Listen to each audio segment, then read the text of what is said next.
Harper Lane thought the worst day of her life was burying her mother. She was wrong. The worst day was when she opened the bathroom door at the wake, 7 months pregnant, grieving, exhausted, and found her husband tangled up with her best friend, both of them frozen mid-betrayal like actors who'd forgotten their lines. Some women scream, some women cry. Harper just went cold. Because in that single moment, she understood. Her entire marriage had been a lie. Stay with me until the end of this story. Hit that like button and comment your city so I can see how far this journey travels. The house smelled like lilies and regret. Harper Lane stood in the doorway of her adoptive mother's living room, one hand pressed against the swell of her belly, the other clutching a glass of water she couldn't remember picking up. The wake had been going for 3 hours. 3 hours of condolences from people she barely knew. 3 hours of "she was such a wonderful woman" from neighbors who'd never bothered to visit. 3 hours of holding herself together with nothing but willpower and the structural integrity of her maternity dress. Eleanor Lane had been quiet, private. The kind of woman who clipped coupons at the kitchen table every Sunday and drove the same sedan for 15 years. The kind of woman who'd adopted Harper at age 6, a skinny, scared kid bouncing through the foster system, and built a life around her with patience and thrift store furniture and love that never asked for anything in return. And now she was gone. Harper blinked hard, willing the tears back. Not here. Not in front of these people. "Harper, sweetheart, you need to sit down." The voice belonged to Marjorie Chen, Eleanor's next-door neighbor of 20 years, a woman whose casserole game was legendary and whose concern was genuine. "You look pale. When's the last time you ate?" "I'm fine," Harper said automatically. It was the lies she'd been telling all day. All week, really. Ever since the call from the hospital. Ever since the words "massive stroke" and "didn't suffer" had rearranged her entire world into before and after. Marjorie's hand landed on her arm, warm and steady. "You're carrying a life, honey. You need to take care of yourself. Your mama would want that." Harper nodded because it was easier than arguing. "I just need a minute. I'll be right back." She set the water glass down on the nearest surface, a side table cluttered with sympathy cards, and made her way toward the hallway, the bathroom. She just needed 60 seconds of silence. 60 seconds where she didn't have to smile or nod or accept another hug from someone whose name she'd already forgotten. The hallway was blessedly empty. Harper moved past the family photos on the wall, her school pictures, her college graduation, her wedding day, frozen moments of a life that felt increasingly like it belonged to someone else. She'd been unemployed for 4 months now. The marketing firm she'd worked for had restructured, which was corporate speak for "we're firing anyone who's about to go on maternity leave." Gavin had been supportive, or so she'd thought. "Don't worry about it," he'd said. "We'll figure it out. You just focus on the baby." Gavin, her husband of 3 years, handsome, charming, a junior partner at Mercer & Holt, one of the most prestigious law firms in the city. He'd been so good through all of this, handling the funeral arrangements, dealing with the paperwork, telling her to rest, to grieve, to let him take care of everything. He'd left the wake an hour ago. "Just need to make a call," he'd said, kissing her forehead. "Work thing. I'll be right back." Harper's hand was on the bathroom door when she heard it. A woman's laugh, breathy, familiar. Then a man's voice, low and urgent. Harper froze. The guest bathroom door was closed, but not all the way. A sliver of light cut across the hallway floor and from inside. "God, I've missed you." That was Gavin's voice. Harper's hand dropped from the doorknob she'd been reaching for, the main bathroom, the one she'd been heading toward. Instead, she stood perfectly still, her pregnant belly suddenly feeling like dead weight, her heart doing something arrhythmic and painful in her chest. "We can't keep doing this," the woman said. "She's going to find out." "She won't. Harper's clueless. She always has been." Harper's vision tunneled. The hallway seemed to tilt. She knew that voice. She knew it the way she knew her own reflection. The way she knew the specific cadence of someone who'd been in her life for 15 years. Sloane Carter, her best friend, her maid of honor. The woman who'd held her hand through every bad breakup before Gavin, who'd thrown her bachelorette party, who'd been at the hospital when Eleanor had the stroke and held Harper while she sobbed in the waiting room. Harper's hand moved without conscious thought. She pushed the door open. The scene that greeted her was exactly as devastating as her imagination had already painted it. Gavin's shirt was untucked. Sloane's dress was askew, her lipstick smeared. They were pressed against the vanity, frozen in a tableau of guilt and shock, like mannequins caught mid-affair. For a long moment, nobody moved. Then Sloane gasped. "Harper, oh my God, Harper, this isn't—" "Don't!" Harper's voice came out flat. Dead. She was surprised by how calm it sounded. "Just don't." Gavin had the audacity to step forward, his hands raised like he was approaching a wild animal. "Harper, let me explain. This was a mistake. It didn't mean anything." "How long?" Harper heard herself ask. "What? How long has this been going on?" Sloane's face crumpled. Actual tears started streaming down her cheeks, and Harper felt a hysterical laugh building in her throat because even now, even caught red-handed, Sloane was performing. "Harper, please. I'm so sorry. It just happened. We didn't mean for—" "How long?" Gavin's jaw tightened. For just a second, Harper saw something flicker across his face. Not guilt, not shame, irritation, like she was being unreasonable by asking questions. 6 months, he said finally. 6 months. Harper did the math automatically. 6 months ago, she'd been 3 months pregnant. 6 months ago, Gavin had thrown her a surprise baby shower. 6 months ago, Sloane had been the one who'd organized the whole thing, who'd made the ridiculous diaper cake, who'd stood up and given a tearful toast about friendship and new beginnings. "Get out," Harper said. "Harper, we need to talk about this. Get out." Something in her voice must have registered because Gavin actually took a step back. Harper turned her gaze to Sloane, who was crying harder now, mascara running down her face in theatrical black streaks. "Both of you, get out of my mother's house." "Harper," Sloane reached for her. "Don't touch me." Harper's hand instinctively went to her belly, protective. "Don't you ever touch me again." Sloane's hand dropped. She looked at Gavin, some silent communication passing between them, and Harper felt something crack inside her chest. This was real. This was actually happening. Her husband and her best friend. The two people she trusted most in the world. "We'll talk later," Gavin said, his tone shifting into something Harper recognized from his courtroom voice. Controlled. Strategic. "When you've calmed down," Harper laughed. It came out sharp and brittle, nothing like her normal laugh. "When I've calmed down? You're screwing my best friend at my mother's wake, and you want me to calm down?" "Keep your voice down," Gavin hissed, glancing toward the hallway. "People will hear." And there it was. Not, "I'm sorry." Not, "I love you." Not, "I'll do anything to fix this." Just concern about appearances. Harper stepped aside, her hand still pressed against her belly where her daughter was kicking. 7 months along. A little girl. They'd already picked out the name. Lily Eleanor, after Harper's mother. "Get out," she said again, quieter this time. "Both of you, now." Sloane edged past her first, still crying, still performing. She paused in the doorway. "Harper, please, I never meant to hurt you. You have to believe me." "I don't have to believe anything you say ever again." Harper's voice was steady now, eerily calm. "And if you're still in this house in 60 seconds, I'm going to walk into that living room full of people and tell them exactly what I found. Your choice." Sloane fled.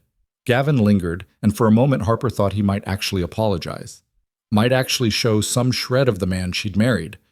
But he just straightened his shirt, ran a hand through his hair, and looked at her with something that might have been pity. "You're emotional right now," he said. "Hormonal. We'll talk when you're thinking clearly." Then he was gone too, and Harper was alone in the hallway, one hand on her belly, and the other braced against the wall, breathing in shallow gasps that didn't quite seem to reach her lungs. She didn't know how long she stood there. Could have been seconds, could have been hours. Time had gone strange and elastic, the way it does in trauma. "Harper?" Marjorie's voice, gentle and worried, coming from the living room. Harper straightened, smoothed down her dress, wiped under her eyes with her fingertips, checking for tears. There weren't any. She felt hollowed out, like someone had scooped out her insides and left just the shell. She walked back into the living room on autopilot, accepted more condolences. Ate a piece of someone's casserole because Marjorie was watching her with concerned grandmother eyes. Smiled when people told her Eleanor would have been so proud. The whole time, her mind was somewhere else, somewhere cold and analytical, running through the last 3 years like they were evidence in a case file.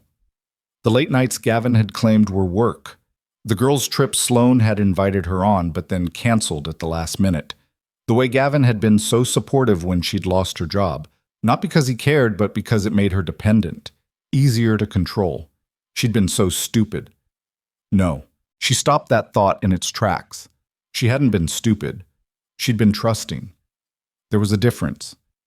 The wake finally ended around 9.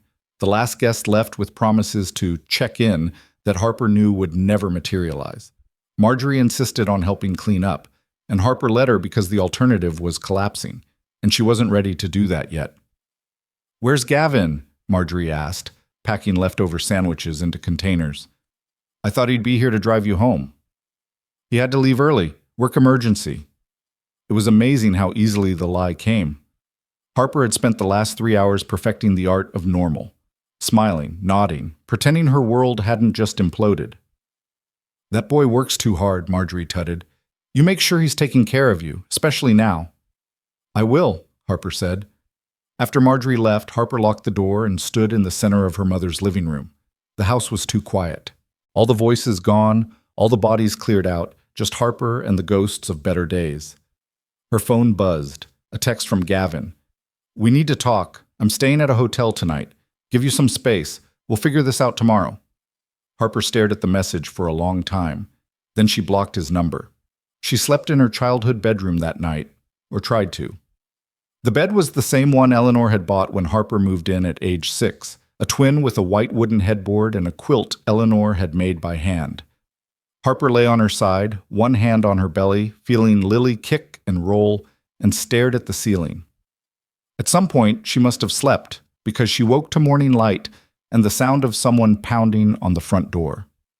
Harper pulled herself upright, a process that required both hands and significant effort at 7 months pregnant, and shuffled to the door.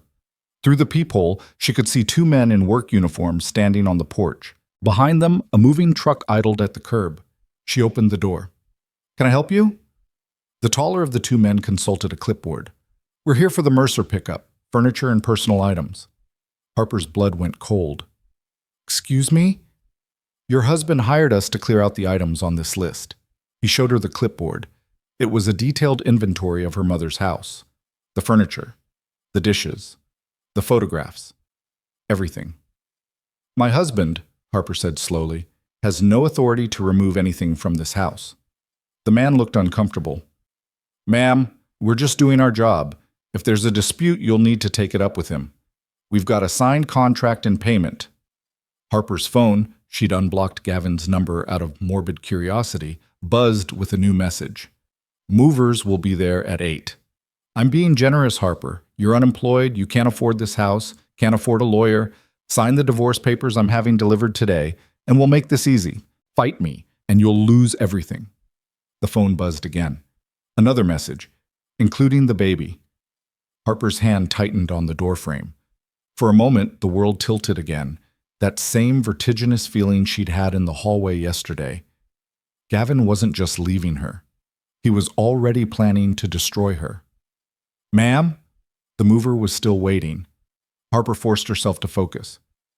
"You're not taking anything from this house. My mother's estate hasn't been settled. This is theft. We've got a signed contract. I don't care what you've got. This isn't my husband's property. You remove one item, and I'm calling the police." The men exchanged glances. The taller one pulled out his phone, presumably to call Gavin. Harper didn't wait to hear the conversation. She closed the door, locked it, and leaned against it, breathing hard. Her phone rang. Unknown number. She answered anyway. "Ms. Lane, this is Theo Marks. I'm the attorney who handled your mother's estate." Harper's heart sank. Of course. The will. She'd been so consumed with grief, and then with Gavin's betrayal, that she'd completely forgotten about the appointment Theo had called about earlier in the week. "Mr. Marks, I'm sorry, this really isn't a good time. I understand, and I apologize for the timing, but there are some matters we need to discuss urgently. Would you be able to come to my office this morning? Say, 10 o'clock? Harper glanced at the door where she could still hear the movers arguing on the porch. I'm dealing with a situation right now. Is it related to your husband? Theo's voice was carefully neutral. Harper went still. How did you Your mother mentioned there might be complications. She wanted to make sure you were protected. Please, Ms. Lane, 10 o'clock. It's important. He hung up before Harper could respond. Theo Marks's office was in one of those old downtown buildings with marble floors and the kind of quiet that money buys. Harper sat in the waiting room, still in yesterday's clothes, feeling like an imposter. The receptionist had given her a sympathetic look when she walked in, probably assuming she was here for a divorce consultation, which Harper supposed she was, just not the way the receptionist thought. Ms. Lane? Theo emerged from his office at exactly 10 a.m. He was older than Harper had expected, probably in his 60s, with silver hair and the kind of face that had seen everything and judged none of it. Thank you for coming. Please come in. His office was lined with bookshelves and framed degrees. Harper sank into the leather chair across from his desk and tried not to think about how much this visit was going to cost. She had maybe $2,000 in her personal account. Gavin had always handled their finances, and now she understood why. Theo sat down and folded his hands on the desk. First, let me offer my condolences. Eleanor was a remarkable woman. Thank you, Harper said automatically. I've been your mother's attorney for 30 years, Theo continued. She was very private about her affairs, which is why you're probably surprised to be here. But there are things you need to know, especially given your current circumstances. Harper's stomach clenched. My circumstances? Your mother kept tabs, Ms. Lane. She knew your husband was ambitious. She also knew he'd married you approximately 3 weeks after she had a minor health scare that made the local news. A heart flutter, I believe it was called. Nothing serious, but enough to make the papers. Harper felt the ground shifting under her again. What are you saying? Theo opened a drawer and pulled out a file, a thick one. Your mother wasn't who you thought she was, Harper. May I call you Harper? She nodded, numb. Eleanor Lane didn't clip coupons because she was poor. She clipped coupons because she was careful, because she'd built something from nothing, and she never forgot what it was like to have nothing. He slid a document across the desk. Your mother founded Lane Pharmaceuticals 42 years ago. She developed 3 drugs that are now standard treatments for autoimmune disorders. She sold the company 15 years ago for an amount that made her one of the wealthiest women in the country. And she hid it all. Harper stared at the document. She couldn't make sense of the numbers. Too many zeros. It had to be wrong. This is... She couldn't finish the sentence. Your inheritance, Theo said gently. $1.3 trillion, give or take a few billion, depending on current market values. The room spun. Harper gripped the arms of her chair. That's not possible. We lived in a normal house. She shopped at... She was protecting you, Theo said, and herself. Eleanor had seen what happened to people when money became public. She watched friends torn apart by family members who came out of the woodwork. She didn't want that life. And she especially didn't want it for you. Harper's mind was racing. Gavin, he knew. That's why Your mother suspected, yes. She hired investigators after your engagement. Mercer and Holt has a reputation for hunting down hidden estates. They've won several high-profile cases involving undisclosed assets. Your mother believed you were targeted. The words landed like physical blows. Targeted. Their entire relationship, their marriage, the baby. What do I do?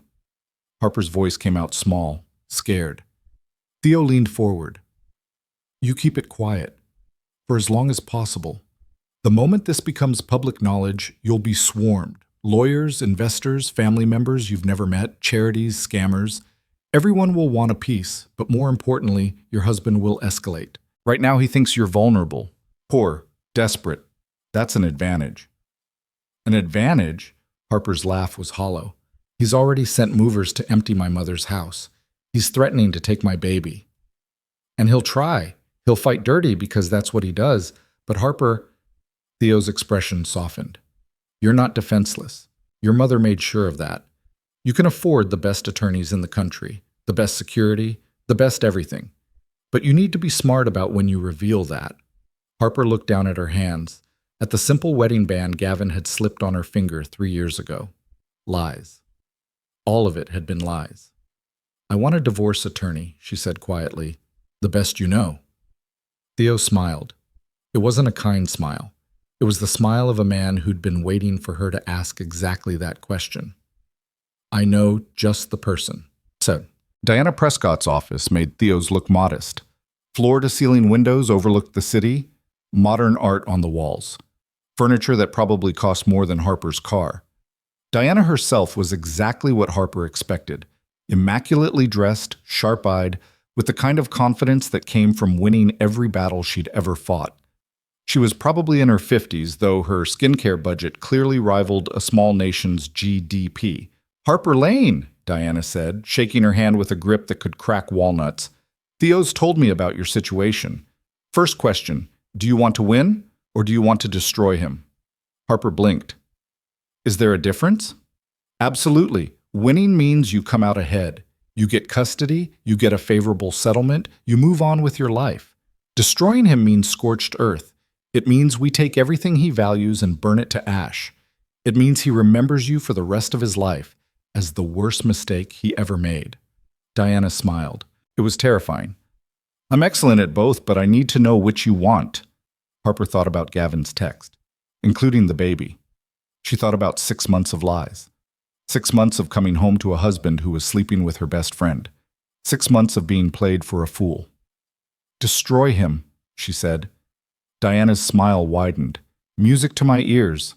Let's get started." The next 3 hours were a blur of strategy and documentation. Diana was methodical, asking questions Harper hadn't even thought of. When did Gavin start pushing for joint accounts? When did he suggest Harper quit her job? When did he insist on handling their finances? Every answer painted a clear picture. Gavin had been planning this from the start. He thought he was setting up the perfect scenario, Diana explained. Get you pregnant, isolated, unemployed, then file for divorce when you're most vulnerable, claim you're unstable, and go for full custody. Once he has your child, he controls you. You'll agree to anything to see your daughter. "But that's insane," Harper said. "Why would he want a baby he doesn't even care about?" "Because he thinks there's money somewhere. Maybe he doesn't know how much, but he knows Eleanor Lane was hiding something. Men like Gavin Mercer don't marry for love, Harper. They marry for gain. And if the gain isn't immediately obvious, they wait for it." Harper felt sick. "What about Sloane?" "The best friend?" Diana's expression turned contemptuous. "She's a pawn. Gavin will throw her under the bus the second it's convenient. She'll give a deposition claiming you were emotionally unstable, probably, that you were a bad mother before the baby was even born. It's a classic play." "So what do we do?" Diana pulled out a legal pad and started writing. "We gather evidence. Everything. Phone records, credit card statements, hotel receipts. I'll have investigators on this by tomorrow. We document every interaction with Gavin from this point forward. You don't speak to him except through me. You don't engage with Sloane at all. And most importantly, we wait." "Wait for what?" "For him to make mistakes. Gavin thinks he's the smartest person in the room. That's his weakness. He'll overplay his hand, and when he does, we'll be ready." Diana looked up from her notes. "But Harper, I need to know. When do you want to go public with the inheritance?" Harper thought about it. About the movers this morning. About Gavin's smug text. About Sloane's fake tears. "Not yet," she said slowly. "Let him think he's winning. Let him think I'm desperate." Diana's smile was proud. "Now you're thinking like a fighter." "Good. Because this is going to get ugly before it gets better. Can you handle that?" Harper touched her belly, feeling Lily kick. She thought about her mother, Eleanor, who'd built an empire in secret, who'd clipped coupons and driven an old sedan and hidden trillions of dollars just to keep Harper safe. "I can handle anything," Harper said. And for the first time since yesterday, she believed it. The divorce papers arrived 3 days later, hand-delivered by a courier who looked apologetic about the whole thing. Harper signed for them, closed the door, and read through the demands with Diana on speakerphone. "Joint custody, 50-50 split," Diana read aloud, her voice dripping with disdain. "He wants the house, the cars, and alimony, from his unemployed pregnant wife." "Can he do that?" Harper asked. "He can try. It won't hold up, but that's not the point. The point is to intimidate you, make you think you need to negotiate from a position of weakness. Diana paused. Don't sign anything. We're going to file our own petition. But first, I need you to do something for me. What? Go through your home. Document everything. Every gift Gavin gave you, every piece of jewelry, every expensive item. Take photos, take videos. Because the second he realizes you're fighting back, he's going to claim it all belongs to him. Harper spent the next 2 days doing exactly that. She cataloged her life with the same detachment she'd felt at the wake. The engagement ring, 2 carats, princess cut, worth probably $30,000. The designer handbag Gavin had given her for their first anniversary. The artwork they'd bought together, which Gavin had insisted on putting in his name for tax purposes. She found other things, too. A hotel receipt in Gavin's jacket pocket dated 6 months ago, a charge on their joint credit card for a restaurant Harper had never been to, text messages on an old phone, Gavin's previous phone, which he'd left in a desk drawer, that made her stomach turn. Can't wait to see you tonight. Harper's working late again. That was from a number Harper didn't recognize. She scrolled further back. Found messages from Sloan, messages from other numbers, other women. This wasn't new. Gavin hadn't started cheating 6 months ago. He'd been doing it their entire marriage. Harper sat on the bedroom floor, the bedroom she'd shared with a stranger, and cried for the first time since opening that bathroom door. Not quiet tears.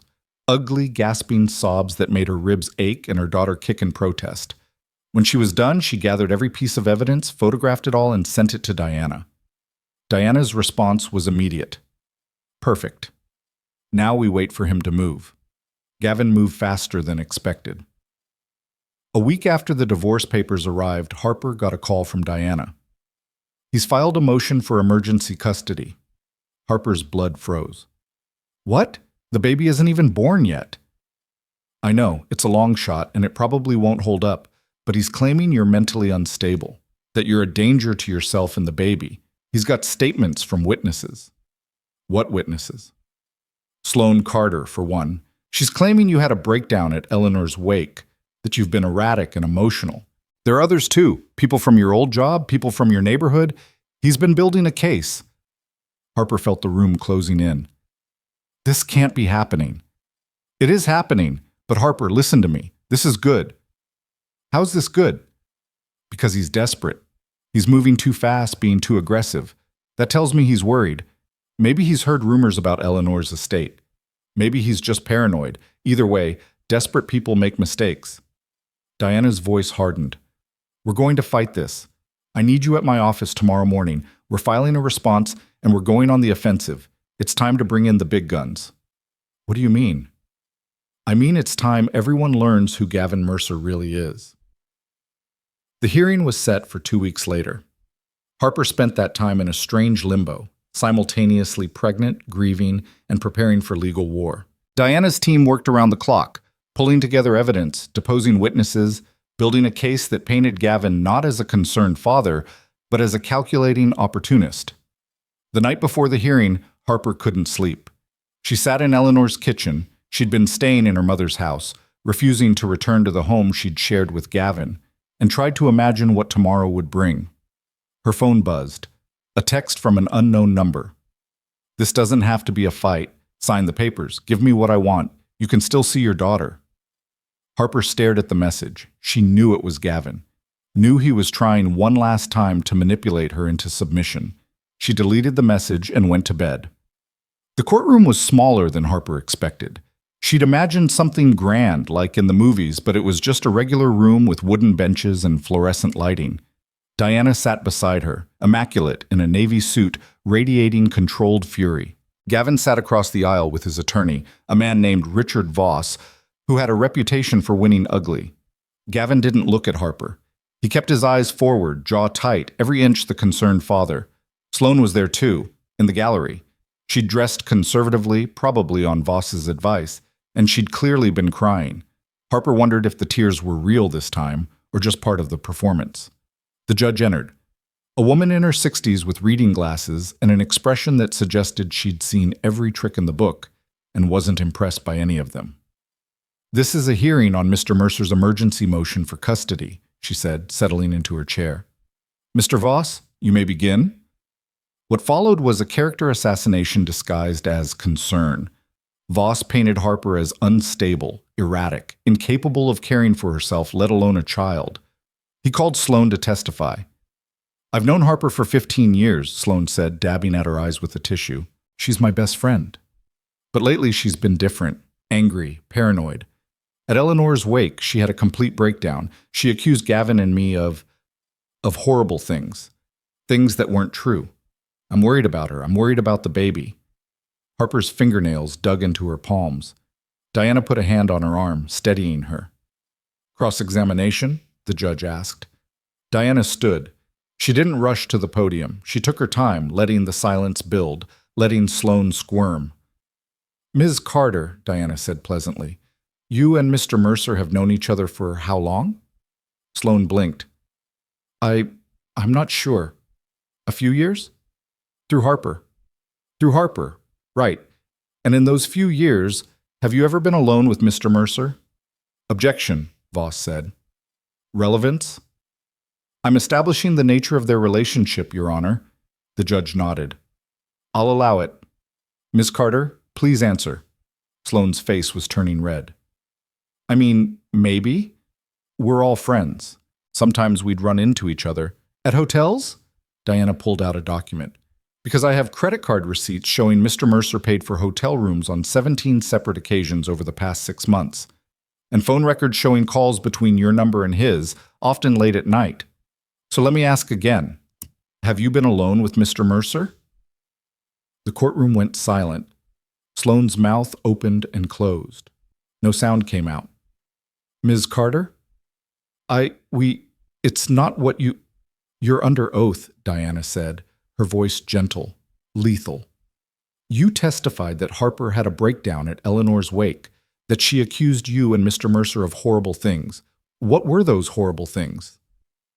"She said..." Sloane looked at Gavin, desperate. "She caught you having an affair with her husband," Diana said. "Didn't she? At her adoptive mother's wake, while she was 7 months pregnant, and you're here, under oath, calling her unstable for being upset about that." Sloane burst into tears, real ones this time. The judge removed her glasses. "Mr. Voss, do you have anything to add?" Voss looked like he'd swallowed broken glass. "Your Honor, if we could have a brief recess..." "Motion denied," the judge said flatly. She turned to Harper. "Ms. Lane, I'm dismissing this petition. Mr. Mercer, you're free to file for divorce through the proper channels, but I will not grant emergency custody based on what appears to be a case built on lies and character assassination. We're done here." She stood and left the bench. Harper sat frozen, not quite believing it was over. Diana squeezed her shoulder. "Breathe," she murmured. "You won." Across the aisle, Gavin was having a heated conversation with Voss, his face red, his hands gesturing sharply. Sloane had fled the courtroom, still crying. Harper stood on shaking legs. Diana guided her toward the exit, but Gavin's voice stopped them. "Harper!" She turned. Gavin stood alone now, Voss having abandoned him. He looked smaller somehow, less certain. "This isn't over," he said. Harper met his eyes. For 3 years she'd loved this man, trusted him, built a life with him. Now she looked at him and felt nothing but a distant, cold resolve. "No," she agreed. "It's not." Then she walked out of the courthouse with her head high and her daughter kicking like she approved. That night, alone in Eleanor's house, Harper felt something shift inside her. It wasn't happiness. She was too tired, too wrung out for that. But it was something close to hope. She'd won the first battle, and she was just getting started. The victory at the courthouse should have felt bigger. Harper thought there would be some kind of release, some moment where the weight lifted and she could breathe again. Instead, she drove back to Eleanor's house with Diana's warnings echoing in her head. "He'll escalate," Diana had said in the parking lot, her hand on Harper's car door. "Men like Gavin don't accept defeat. They reframe it. Right now, he's probably telling himself this was a minor setback. He'll regroup, find new angles, new ways to hurt you. Stay vigilant." Harper had nodded, but she hadn't fully understood. Not until 3 days later when the real assault began. It started with a phone call from the hospital where she'd been receiving prenatal care. The receptionist sounded uncomfortable. "Ms. Lane, I'm calling because there's been a request to transfer your medical records. Your husband, or I suppose your soon-to-be ex-husband, has requested full access to your files. We need your permission before we release anything." Harper's hand tightened on the phone. "Don't give him anything." "Of course not. But I wanted you to be aware. He was quite insistent." The second call came an hour later. Her bank. Someone had attempted to drain their joint account, the one Gavin had set up early in their marriage, the one he'd always managed. Harper had $600 in her personal account.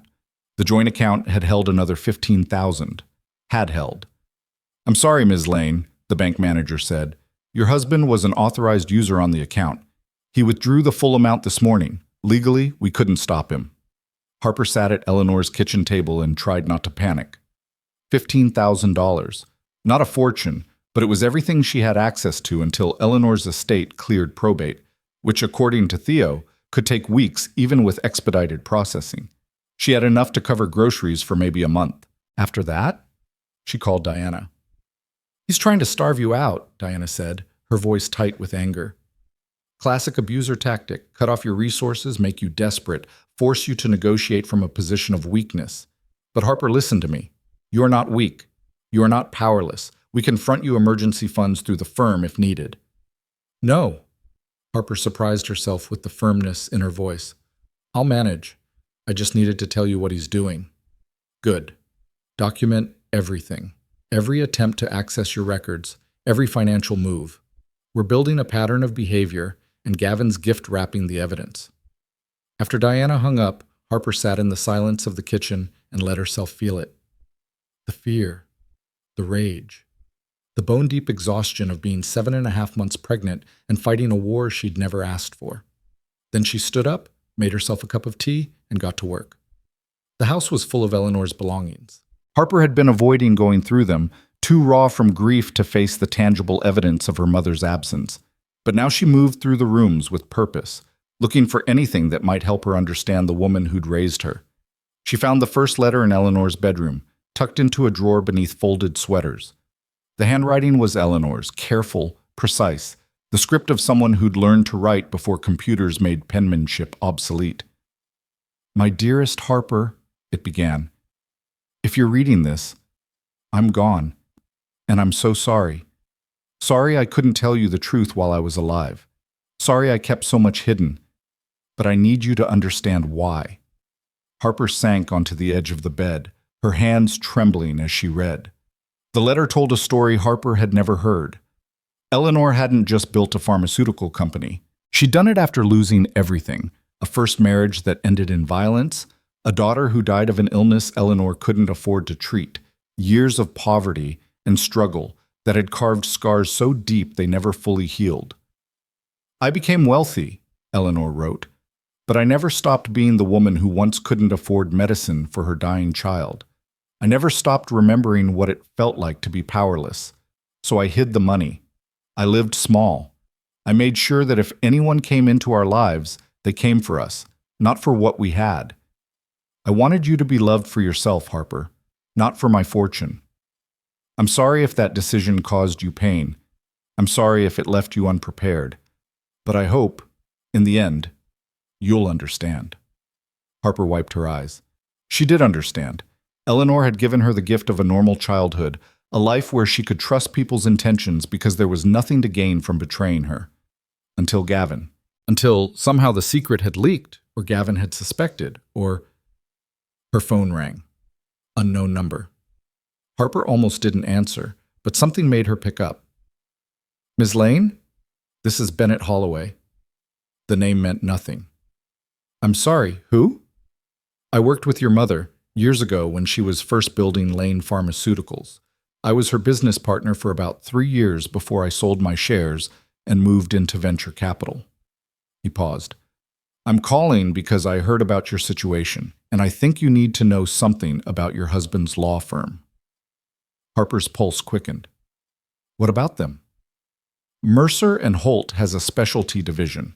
They don't advertise it, but in certain circles it's well known. They find hidden assets, offshore accounts, undisclosed inheritances, family trusts that have been buried for generations. They're very good at it. And about 4 years ago, they started looking into Eleanor Lane. 4 years ago. A year before Harper met Gavin. How do you know this? Harper asked. Because they contacted me. Asked about my time with Eleanor, about the company, about whether I knew where she'd invested the proceeds from the sale. I told them I had no idea, which was true. Eleanor and I hadn't spoken in 15 years, but the fact that they were looking, Bennett's voice hardened. Miss Lane, I don't believe in coincidences. Your husband works at a firm that was actively hunting your mother's fortune. Then he meets you, marries you, gets you pregnant. I think you were a target. Harper's free hand went to her belly. Lily was rolling, oblivious to the conversation that was dismantling everything Harper had thought she knew about her own life. Why are you telling me this? She asked. Because Eleanor was a good woman. She gave me my start in business. I owed her. And because what your husband is doing, it's not just cruel, Ms. Lane, it's calculated.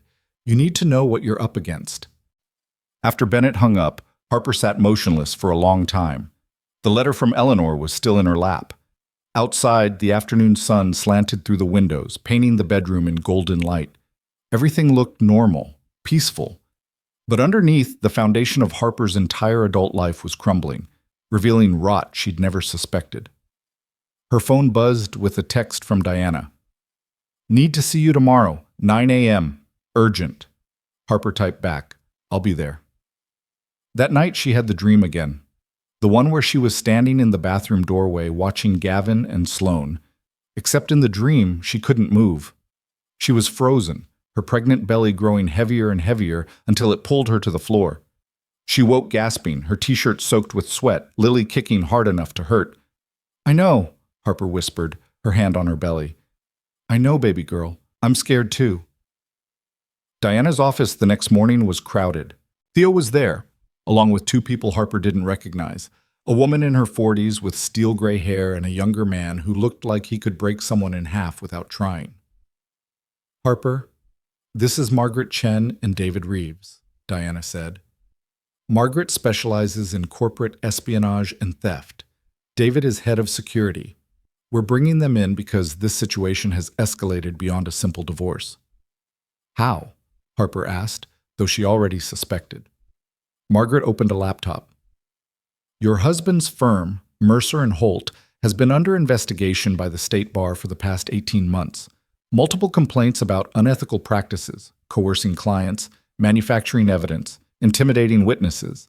They've stayed in business because they're very good at covering their tracks.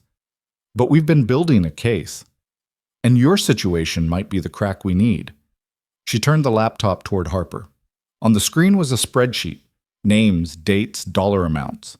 These are cases where Mercer and Holt discovered hidden assets and then took unusually large contingency fees. We believe they've been targeting vulnerable people, widows, divorcees, anyone who might have inherited money without knowing it. They find the assets, establish a relationship through someone at the firm, and then systematically extract as much as possible through legal manipulation. Gavin, Harper said quietly. Gavin, Margaret confirmed. He's not the only one doing it, but he's been particularly successful. 6 marriages in the past 8 years, all to women who later came into money, all divorced within 3 years, all settlements heavily in his favor. Harper felt dizzy. 6 marriages? You're number 7, actually, though the first one was annulled, so it doesn't show up on standard background checks. Margaret's expression was grim. Ms. Lane, your husband is a professional predator. He identifies targets, builds relationships, and extracts assets. You were supposed to be just another payday. Except my mother's estate is bigger than anything he's seen before, Harper finished. Exponentially bigger. If he'd managed to get custody of your daughter, he'd have had leverage over you for the next 18 years. He could have bled the estate dry through child support, custody agreements, trusts for the child that he'd control. It was actually a solid plan. Was. Harper focused on the past tense. Diana smiled. It was sharp. Was. Because he made a critical error. He underestimated you, and he got sloppy.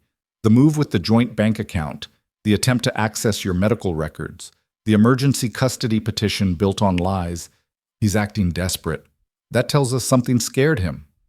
What? Harper asked. We don't know yet. but we're going to find out.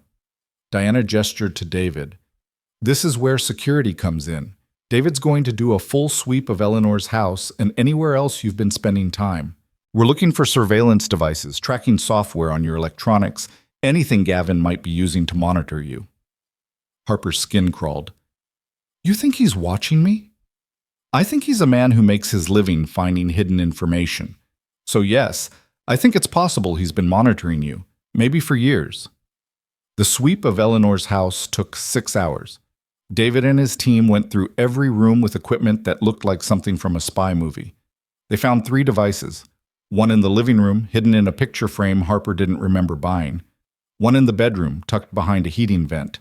And one in Eleanor's office, which Harper had barely used.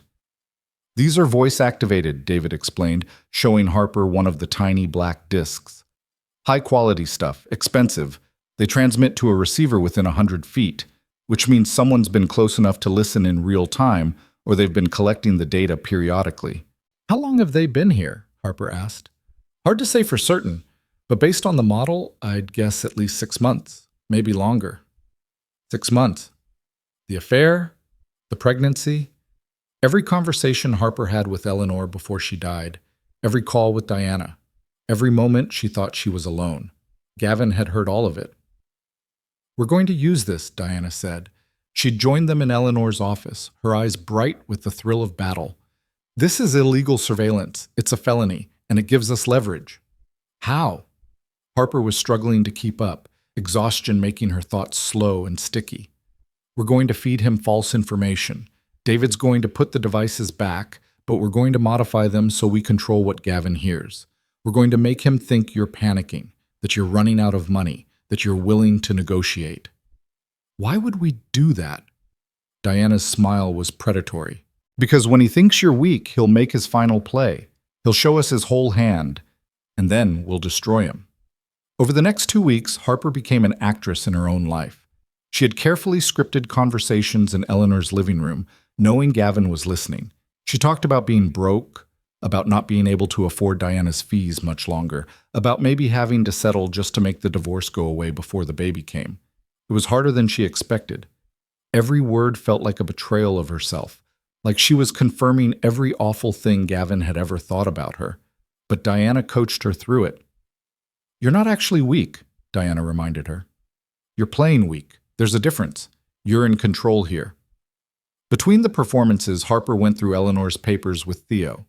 The estate was even more complex than she'd initially understood. Eleanor hadn't just sold a pharmaceutical company. She'd invested brilliantly for decades, building a portfolio that spanned industries and continents. There were properties Harper didn't know about, businesses Eleanor had funded, charitable trusts that had been operating anonymously for years. Your mother was strategic, Theo explained one afternoon, surrounded by documents in his office. She didn't want attention. She didn't want her name on buildings or awards.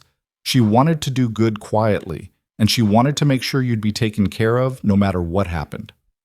She knew, Harper said, about Gavin, about all of it. She suspected. She couldn't prove it, not definitively, but Eleanor had good instincts. That's how she survived as long as she did in a very predatory business world. Theo paused. She left you something else, Harper. Not money. A letter. She asked me to give it to you when you were ready. I think you're ready now. He handed her an envelope. Harper's hand shook as she opened it. Inside was another letter in Eleanor's handwriting, dated just 2 weeks before her death. My darling girl, it read. By now you know the truth. About the money, about your husband, about the life I hid from you. I hope you can forgive me. I hope you understand I did it all to protect you. But here's what I need you to know now, as you face whatever battle is coming. You are stronger than you think. You survived the foster system. You survived losing your first family. You survived being adopted by a strange woman who loved you but didn't always know how to show it. You've survived everything life has thrown at you, and you'll survive this too. Don't let Gavin Mercer make you small. Don't let him convince you that you need him or that you're helpless without him. You are Eleanor Lane's daughter. You have her blood, her strength, her stubbornness. Use it, fight, win, and then build something beautiful from the ashes. I love you. I'm proud of you. And I'm sorry I won't be there to see you bloom, but I know you will. Mom. Harper cried in Theo's office, the kind of crying that comes from the deepest part of grief. Not just for Eleanor, but for the years of secrets, for the mother-daughter conversations they'd never have, for the grandmother Eleanor would never be to Lily. When she was done, Theo handed her a box of tissues and a glass of water and didn't try to fill the silence with platitudes. He just waited until she was ready. "What do I do now?" Harper asked finally. "You keep fighting," Theo said simply. "You do exactly what Eleanor asked. You win." The trap was set for a Thursday afternoon. Diana had carefully choreographed the whole thing. Harper was supposed to have a phone conversation with a fictional friend, lamenting her situation, talking about how she might have to accept Gavin's settlement terms because she couldn't afford to keep fighting. Harper sat in Eleanor's living room, her phone to her ear, talking to dead air, while David monitored the listening device from a van parked 3 blocks away. She played her part perfectly, her voice breaking at all the right moments, sounding defeated and desperate.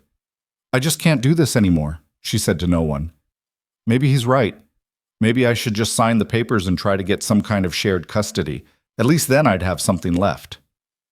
That night, Gavin's response came faster than expected. A text from a number Harper didn't recognize.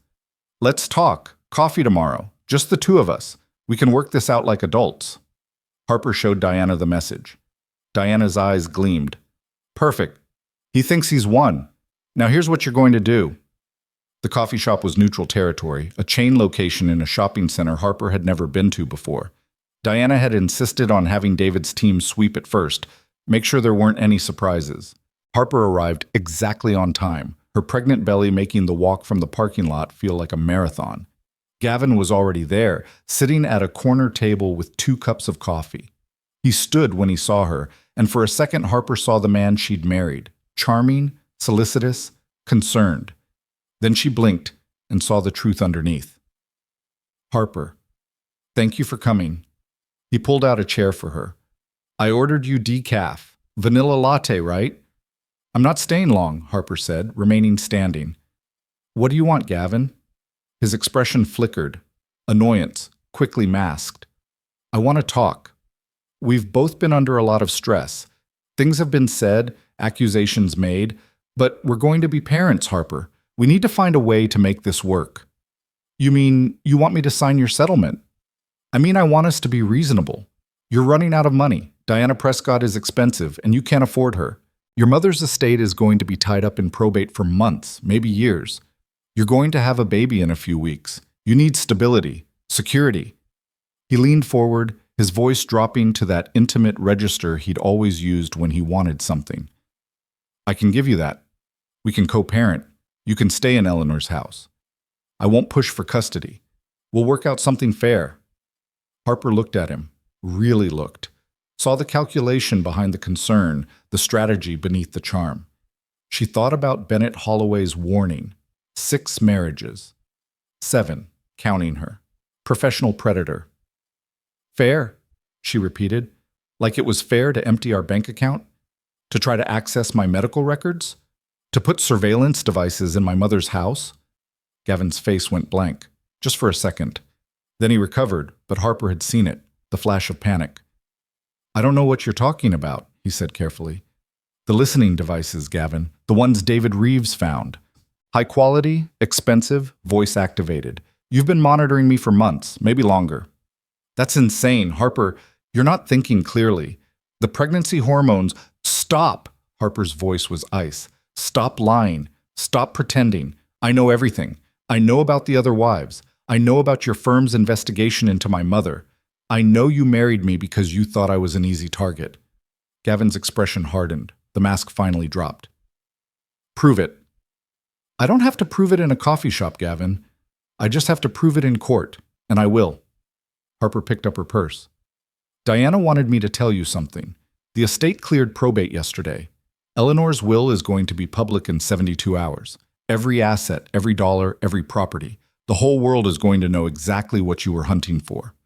She watched the color drain from his face, watched him do the math, realizing he'd lost before he even knew the game was over. "You can't," he started. "I already did.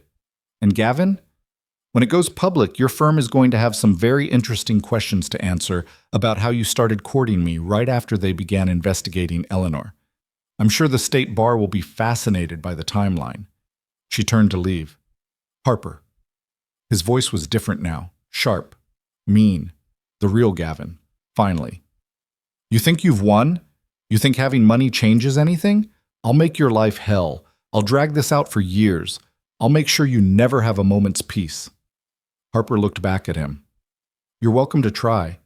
But Gavin, here's what you don't understand. I'm not the woman you married anymore. I'm not the woman you thought you could manipulate and control. I'm Eleanor Lane's daughter, and she taught me that the best revenge isn't anger, it's success." She walked out of the coffee shop with her head high and her daughter doing victory kicks against her ribs. The estate went public on a Monday morning. Harper was prepared for the chaos. Diana and Theo had warned her, but the reality was overwhelming. News crews outside Eleanor's house, calls from every media outlet in the country, emails from lawyers, investors, distant relatives Harper had never heard of, charities requesting donations, people claiming Eleanor had promised them money. Diana's team handled it all. They'd set up a system, a screening service, a PR firm, security at the house. Harper stayed inside and watched the world lose its mind over her mother's fortune. The news coverage was surreal. Eleanor Lane, quiet, private Eleanor who'd clipped coupons and driven a 15-year-old sedan, was suddenly being analyzed by financial experts and business historians. They tracked her investments, marveled at her strategy, speculated about why she'd hidden it all. Some praised her genius. Others called her secretive and strange. Harper didn't read most of it. She focused on what mattered, protecting Eleanor's legacy and winning the war with Gavin.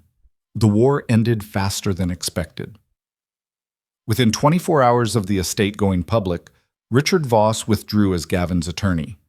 The official reason was conflicts of interest, but Diana explained the real story. "Mercer and Holt is in full damage control mode," she said during an emergency phone call. "The state bar investigation just went public. There are allegations of witness tampering, evidence fabrication, client exploitation. Your case is at the center of it all. Voss can't represent Gavin without exposing the firm to liability." "So Gavin doesn't have a lawyer?" "Gavin doesn't have a case. His entire strategy depended on you being powerless. Now you're one of the wealthiest women in the country. Every argument he made, that you're unstable, unemployed, incapable of providing for a child, looks like the con it always was." 2 days later, Diana called with more news. "Gavin's trying to settle. He wants to negotiate terms. He's willing to accept limited custody in exchange for a financial package." Harper almost laughed. "He wants money, still." "Of course he does. He's Gavin. But here's the thing. We don't have to give him anything.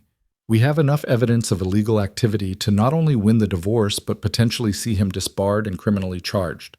The surveillance devices alone are a felony. Add in the fraud, the pattern of predatory behavior. Harper, we can destroy him."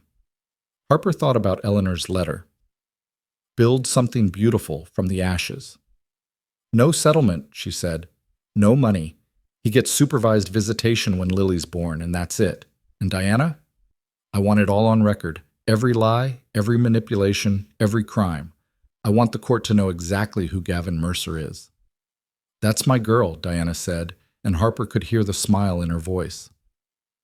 The final divorce hearing was scheduled for 3 weeks later, but Harper never made it to court.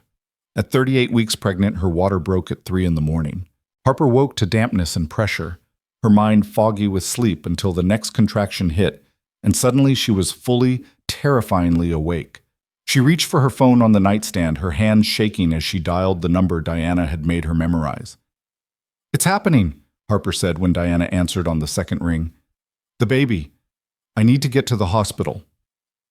Diana was calm, efficient, the way she was in courtroom battles. "I'm calling David. He'll have someone there in 10 minutes. Don't move. Don't panic. Just breathe." Harper wanted to laugh at that last instruction because breathing felt impossible right now. Another contraction rolled through her, stronger this time, and she gripped the edge of Eleanor's nightstand so hard her knuckles went white. 2 weeks early. Lily was coming 2 weeks early, and Harper was alone in her dead mother's house, about to become a parent while her life was still a legal battlefield. The security team arrived in 8 minutes. David himself came through the door, his normally stoic expression softening when he saw Harper hunched on the edge of the bed. "Okay," he said gently. "Let's get you to the hospital. Can you walk?" Harper nodded. She could walk. She could do this. She'd survived everything else. She could survive labor. The drive to the hospital was a blur of streetlights and contractions. David drove with steady competence while one of his team members, a woman named Sarah, sat in the back with Harper and timed the contractions on her phone. 4 minutes apart, Sarah said. "You're doing great." Harper wasn't sure she agreed. Every contraction felt like her body was trying to turn itself inside out. She'd taken the prenatal classes. She'd read the books. Nothing had prepared her for this level of intensity. The emergency room was bright and loud. A nurse materialized with a wheelchair, and suddenly Harper was being whisked through hallways and into a delivery room where people in scrubs moved with practiced efficiency. Someone was asking her questions she could barely process. Someone else was hooking her up to monitors. The sounds of her daughter's heartbeat filled the room, steady and strong, and Harper focused on that. "Is there someone we should call?" a nurse asked. "Your husband? Your family?" "No husband," Harper said through gritted teeth. Just my lawyer, Diana Prescott. Her number's in my phone." The nurse's eyebrows rose slightly, but she nodded and made the call. Diana arrived 40 minutes later, still in pajamas under her coat, her usually perfect hair pulled back in a messy ponytail. She took one look at Harper and immediately moved to her side. "How are you doing?" "Terrible," Harper gasped. "This is terrible. Why do people do this more than once?" Diana squeezed her hand. "Because you forget. Evolution's trick. You're doing amazing." The next few hours were a nightmare of pain and pressure, and people telling her to breathe and push and hold on just a little longer. At some point, Harper stopped being a person and became just a body doing what bodies had done for millennia, focused entirely on the overwhelming biological imperative to bring her daughter into the world. And then, at 6:43 in the morning, Lily Eleanor Mercer, no, Harper thought fiercely, Lily Eleanor Lane, entered the world screaming her tiny lungs out. They placed her on Harper's chest, this impossibly small creature with a scrunched-up face and dark hair plastered to her head, and Harper fell in love so completely and devastatingly that everything else in her life momentarily ceased to matter. Not Gavin, not the divorce, not the fortune or the legal battles or any of it. Just this perfect, furious little person who'd been living inside her for 9 months and was now real and solid and hers. "Hi, baby," Harper whispered, tears streaming down her face. "Hi, Lily. I'm your mom. I'm your mom, and I love you so much." Lily stopped crying and blinked up at her with unfocused eyes, and Harper's heart cracked open in the best possible way. Diana was crying too, Harper noticed through her own tears. Tough as nails, Diana Prescott, who'd faced down some of the most vicious attorneys in the state without flinching, was openly weeping at the sight of a newborn baby. "She's perfect," Diana said. "Harper, she's absolutely perfect." The nurses took Lily for measurements and tests, and Harper watched them like a hawk, unwilling to let her daughter out of her sight. 7 pounds, 3 ounces, 19 inches long, all her fingers and toes accounted for, healthy and strong and absolutely beautiful. Harper was being cleaned up, exhausted and sore and happier than she'd been in months, when the commotion started in the hallway. Raised voices. Someone saying, "Sir, you can't go in there," and someone else responding in a tone Harper recognized instantly. Gavin. Diana was on her feet immediately, moving toward the door with the intensity of a guard dog protecting her territory. But before she could reach it, Gavin pushed past a flustered nurse and into the room. He looked terrible. His suit was rumpled, his hair uncombed, his eyes red-rimmed like he hadn't slept. For a moment he just stood there, staring at Harper in the hospital bed, at the bassinet where Lily was sleeping, at the scene of new motherhood he'd just crashed. "I have a right to be here," he said. "That's my daughter." "You have no rights until a court says you do," Diana shot back. "And you're trespassing. Security's already on their way." "Harper." Gavin ignored Diana, his eyes locked on Harper. "Please, let me see her. Let me meet my daughter." Harper looked at him, this man who'd lied to her for years, who'd married her for money, who'd tried to take everything from her, including the baby currently sleeping peacefully in a hospital bassinet. She thought about all the ways he'd hurt her, all the ways he'd tried to destroy her. And she thought about Lily, who deserved better than to have her first hours of life tainted by conflict. "You have 5 minutes," Harper said quietly. "You stay on that side of the room. You don't touch her. You don't touch me. 5 minutes, and then you leave." Gavin's shoulders sagged with what looked like relief. He moved slowly to the bassinet, keeping his distance from Harper as instructed. When he looked down at Lily, something crossed his face that Harper couldn't quite read. Awe, maybe, or regret. Or possibly just the realization of what he'd lost. "She's beautiful," he said, his voice rough. "She looks like you." Harper didn't respond. She just watched him watch their daughter, feeling Diana's protective presence at her side. "I know you hate me," Gavin said, still looking at Lily. "I know I deserve it. But Harper, I'm asking you to think about what's best for her. Every kid deserves a father. I can be that. I want to be that." "You wanted custody," Harper said. "You wanted control. You never wanted to be a father, Gavin. You wanted leverage." "That's not true." "Isn't it?" Harper's voice was steady despite her exhaustion. "Tell me honestly, if my mother's estate had been worth nothing, if I'd really been as broke as you thought, would you still be here? Would you have stayed married to me?" Gavin opened his mouth, closed it. The silence was answer enough. "That's what I thought," Harper said. "Your 5 minutes are up." "Harper, leave, now, before security makes you." Gavin looked like he wanted to argue, but David had materialized in the doorway, along with 2 hospital security guards, and even Gavin wasn't stupid enough to push it. He took one last look at Lily, then at Harper. "This isn't over," he said. "Yes," Harper replied. "It is." After Gavin left, Harper started shaking, not from fear, but from the adrenaline crash. Diana helped her lie back against the pillows while a nurse brought Lily over for feeding. "Are you okay?" Diana asked. Harper looked down at her daughter, at this tiny person who was depending on her for everything. "I have to be." The next 48 hours in the hospital were a strange bubble of time. Harper learned how to breastfeed, how to change diapers, how to function on 2-hour stretches of sleep. Diana stayed most of the first day, handling calls and emails and making sure the media circus surrounding Eleanor's estate didn't breach the hospital walls. Theo visited, bringing flowers and a card signed by everyone at his office. Even Marjorie Chen appeared with a casserole that the nurses had to store in the break room refrigerator, but mostly it was just Harper and Lily, learning each other, figuring out this new relationship that was unlike anything Harper had ever experienced. On the second night, while Lily slept in her bassinet and Harper lay in the dark listening to the beeps and hums of hospital machinery, her phone buzzed with a text from an unknown number. It was a photo. Sloane, looking haggard and years older than her actual age, standing outside what appeared to be an unemployment office. The message beneath read, "Hope you're happy. You destroyed my life." Harper stared at the photo for a long moment. Then she deleted it and blocked the number. Sloane's life had been destroyed by Sloane's choices. Harper was done carrying guilt that didn't belong to her. They were discharged on a Tuesday morning. David's team had arranged everything: car seat installation, a secure route home, additional security at Eleanor's house. Harper carried Lily out of the hospital in a daze of exhaustion and overwhelming responsibility, her daughter bundled in blankets against the late autumn chill. The house was both familiar and strange.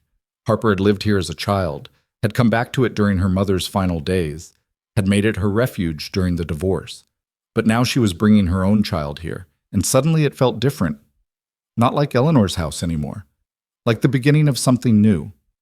She settled Lily in the bassinet they'd set up in Eleanor's old room, Harper's room now, she supposed, and tried to wrap her mind around the fact that she was responsible for keeping this tiny person alive. No nurses to buzz if something went wrong. No monitoring equipment to reassure her that Lily was breathing. Just Harper and a baby and the terrifying vastness of motherhood.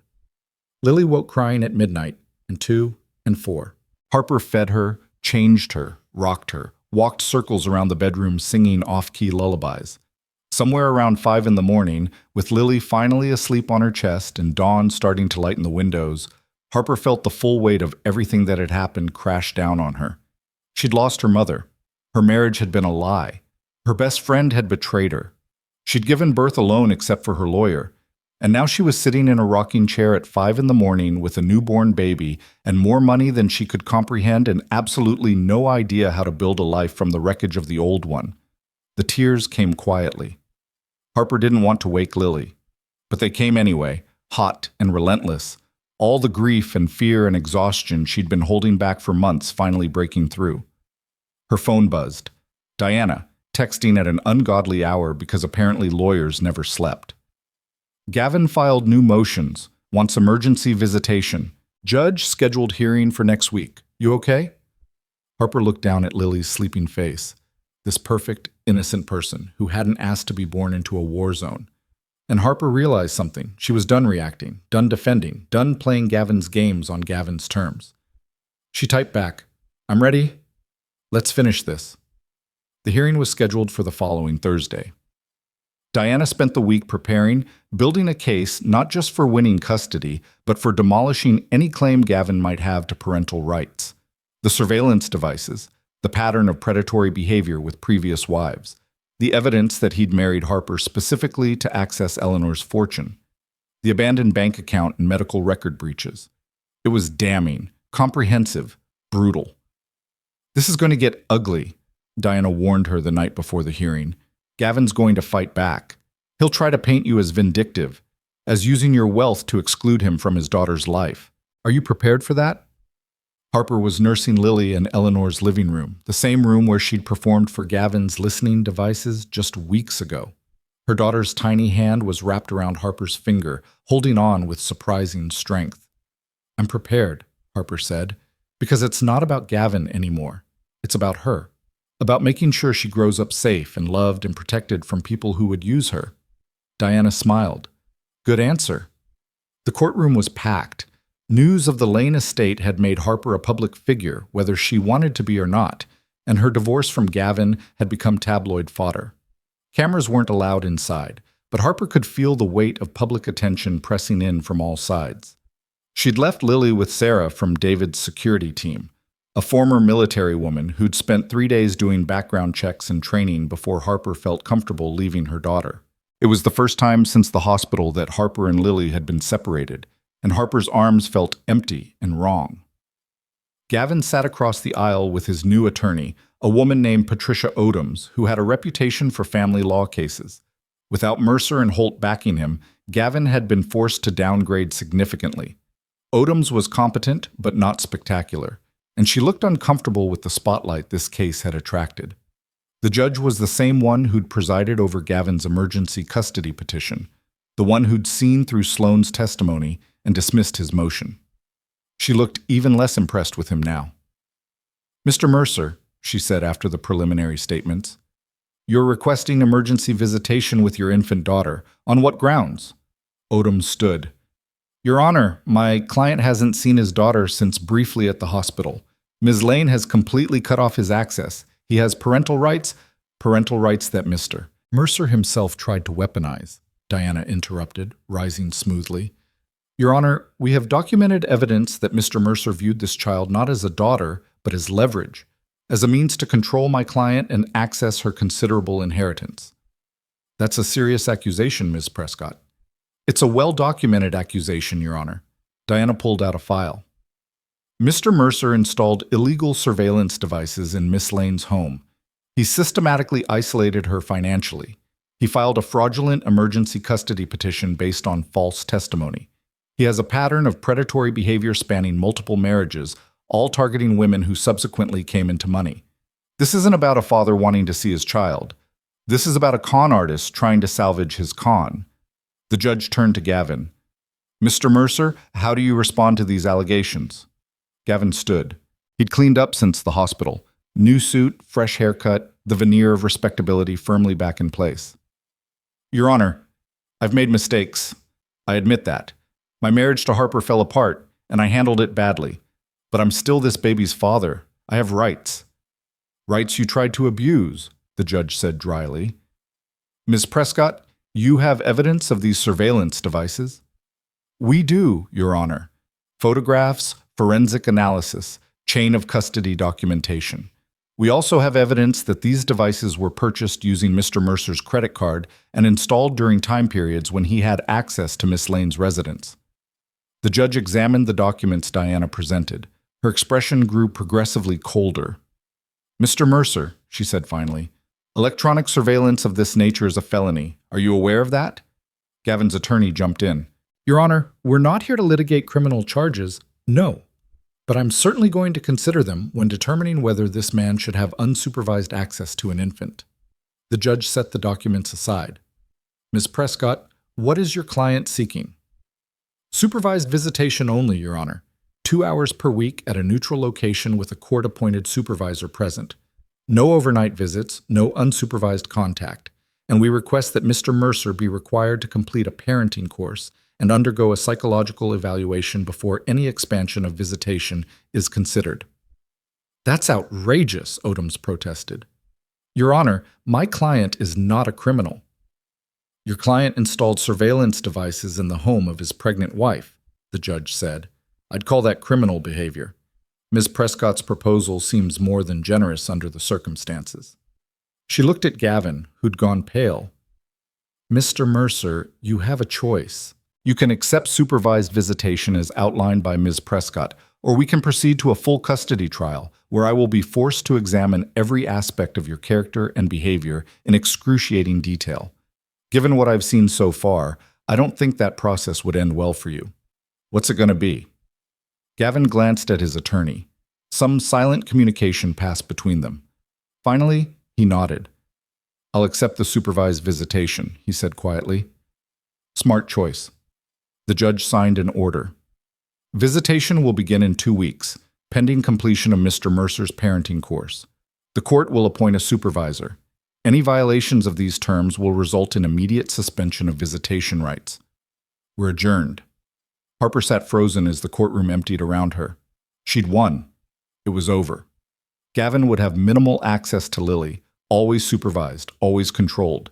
He couldn't use their daughter as a weapon. He couldn't manipulate or threaten or hurt Harper through her child. It was over. Diana's hand on her shoulder brought her back to the present. "Breathe, Harper. You did it." "We did it," Harper corrected. She looked at Diana, this fierce woman who'd fought for her like a warrior. "Thank you for everything." "That's what you pay me for," Diana said, but her smile was warm. "Now go home to your daughter. And Harper, start thinking about what comes next, because you've won the battle. Now you get to build the life." Harper left the courthouse through a side exit David had arranged, avoiding the cameras and reporters clustered at the front entrance. The November air was crisp and cold, reminding her that winter was coming, that life was moving forward whether she was ready or not. Sarah was waiting at Eleanor's house with Lily, who'd apparently screamed for an hour and then fallen into an exhausted sleep. Harper gathered her daughter into her arms and breathed in that particular baby smell, milk and powder, and something indefinably sweet. "How did it go?" Sarah asked. "We won," Harper said. "Supervised visitation only. He can't hurt us anymore." That night, after Lily was fed and changed and sleeping peacefully in her bassinet, Harper sat at Eleanor's desk and opened her laptop. The estate lawyers had been pressing her to make decisions about Eleanor's various holdings, properties to sell or keep, businesses to divest from or maintain, charitable trusts to continue or reorganize, decisions worth billions of dollars that Harper had been putting off because she was too overwhelmed to think about them. But now, with Gavin neutralized and Lily safe, Harper felt something shift, a clarity she hadn't had before. She thought about Eleanor's letter. Build something beautiful from the ashes. Harper opened a new document and started typing. Not decisions about Eleanor's existing empire. Ideas for something new, something that hadn't existed before, something that would turn her personal catastrophe into purpose. She worked until 3 a.m, when Lily's cries pulled her back to the immediate needs of feeding and diaper changes and the beautiful, exhausting reality of new motherhood. But the ideas were there now, taking shape, a vision for what came next. The next day, Harper called a meeting with Theo, Diana, and a business consultant Diana recommended. They gathered in Theo's office, the same office where Harper had learned about her inheritance, where everything had changed. "I want to start a foundation," Harper said. A crisis center for women. Women leaving abusive relationships, women going through divorces, women who need legal help and shelter and support. I want it to be comprehensive. Legal services, housing assistance, job training, childcare, everything someone would need to build a new life. Theo was already taking notes. Diana was nodding approvingly. The business consultant, a sharp woman named Patricia Reeves, no relation to David apparently, was studying Harper with interest. That's ambitious, Patricia said. Do you have any experience running a nonprofit? No, Harper admitted, but I have money, and I have motivation, and I have firsthand experience with what it's like to be systematically torn down by someone who's supposed to love you. I know what women need because I needed it myself. You had resources, Patricia pointed out. Most women in abusive situations don't have access to billion-dollar estates and top-tier attorneys. Exactly, Harper said, which is why I'm going to use my resources to level the playing field. I want to build something that gives other women what I had: protection, legal firepower, options, a way out. Diana's smile was fierce. I'm in. My firm will provide pro bono legal services. We can recruit other attorneys, build a whole legal division within the foundation. I can help with the business structure, Theo added. Set it up as a nonprofit, work out the tax implications, make sure it's sustainable long term. Patricia studied Harper for another long moment. Then she nodded. Okay, I'll help you build this, but we do it right. Professional management, clear metrics for success, oversight to prevent mission drift. This can't just be a vanity project. It won't be, Harper promised. This is my mother's legacy and my daughter's future. I'm going to build something that lasts. Over the next few weeks, while Harper was learning to be a mother, the sleepless nights and the constant feedings and the overwhelming love that made her chest physically ache, she was also learning to be something else. A philanthropist, a founder, a woman with the resources and the will to change systems that had failed too many people for too long. The foundation took shape slowly. Patricia brought in consultants and nonprofit experts. Diana recruited attorneys and victim advocates. Theo worked on the legal framework and funding structure. And Harper, when Lily was sleeping and her brain was functional enough to think beyond the next diaper change, poured her story and her vision into the mission statement. The Eleanor Lane Foundation, she wrote, exists to provide comprehensive support to women in crisis. We believe that leaving an abusive relationship should not mean choosing between safety and poverty. We believe that every woman deserves access to legal representation, safe housing, and the resources necessary to build an independent life. We believe in transformation, not just survival. She showed the draft to Diana, who read it with damp eyes. Eleanor would be so proud, Diana said quietly. Harper, this is beautiful. 1 month after Lily's birth, Gavin had his first supervised visit. Harper didn't attend. She didn't have to, and frankly couldn't stomach watching him pretend to be a devoted father. But she got a full report from the court-appointed supervisor. Gavin had held Lily awkwardly, like he was afraid she might break. He'd tried to engage with her, but babies don't respond to small talk, and Lily had mostly just stared at him with the vague suspicion infants reserve for strangers. After 90 minutes, Gavin had asked to end the visit early.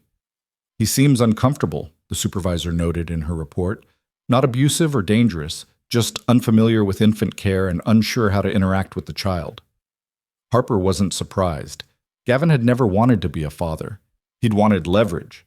Now that he didn't have it, fatherhood was just an inconvenient obligation. The supervised visits continued weekly, but they followed the same pattern. Gavin would show up, hold Lily for an hour or so, make awkward attempts at connection, and leave. Harper stopped thinking about them, stopped letting them occupy space in her mind.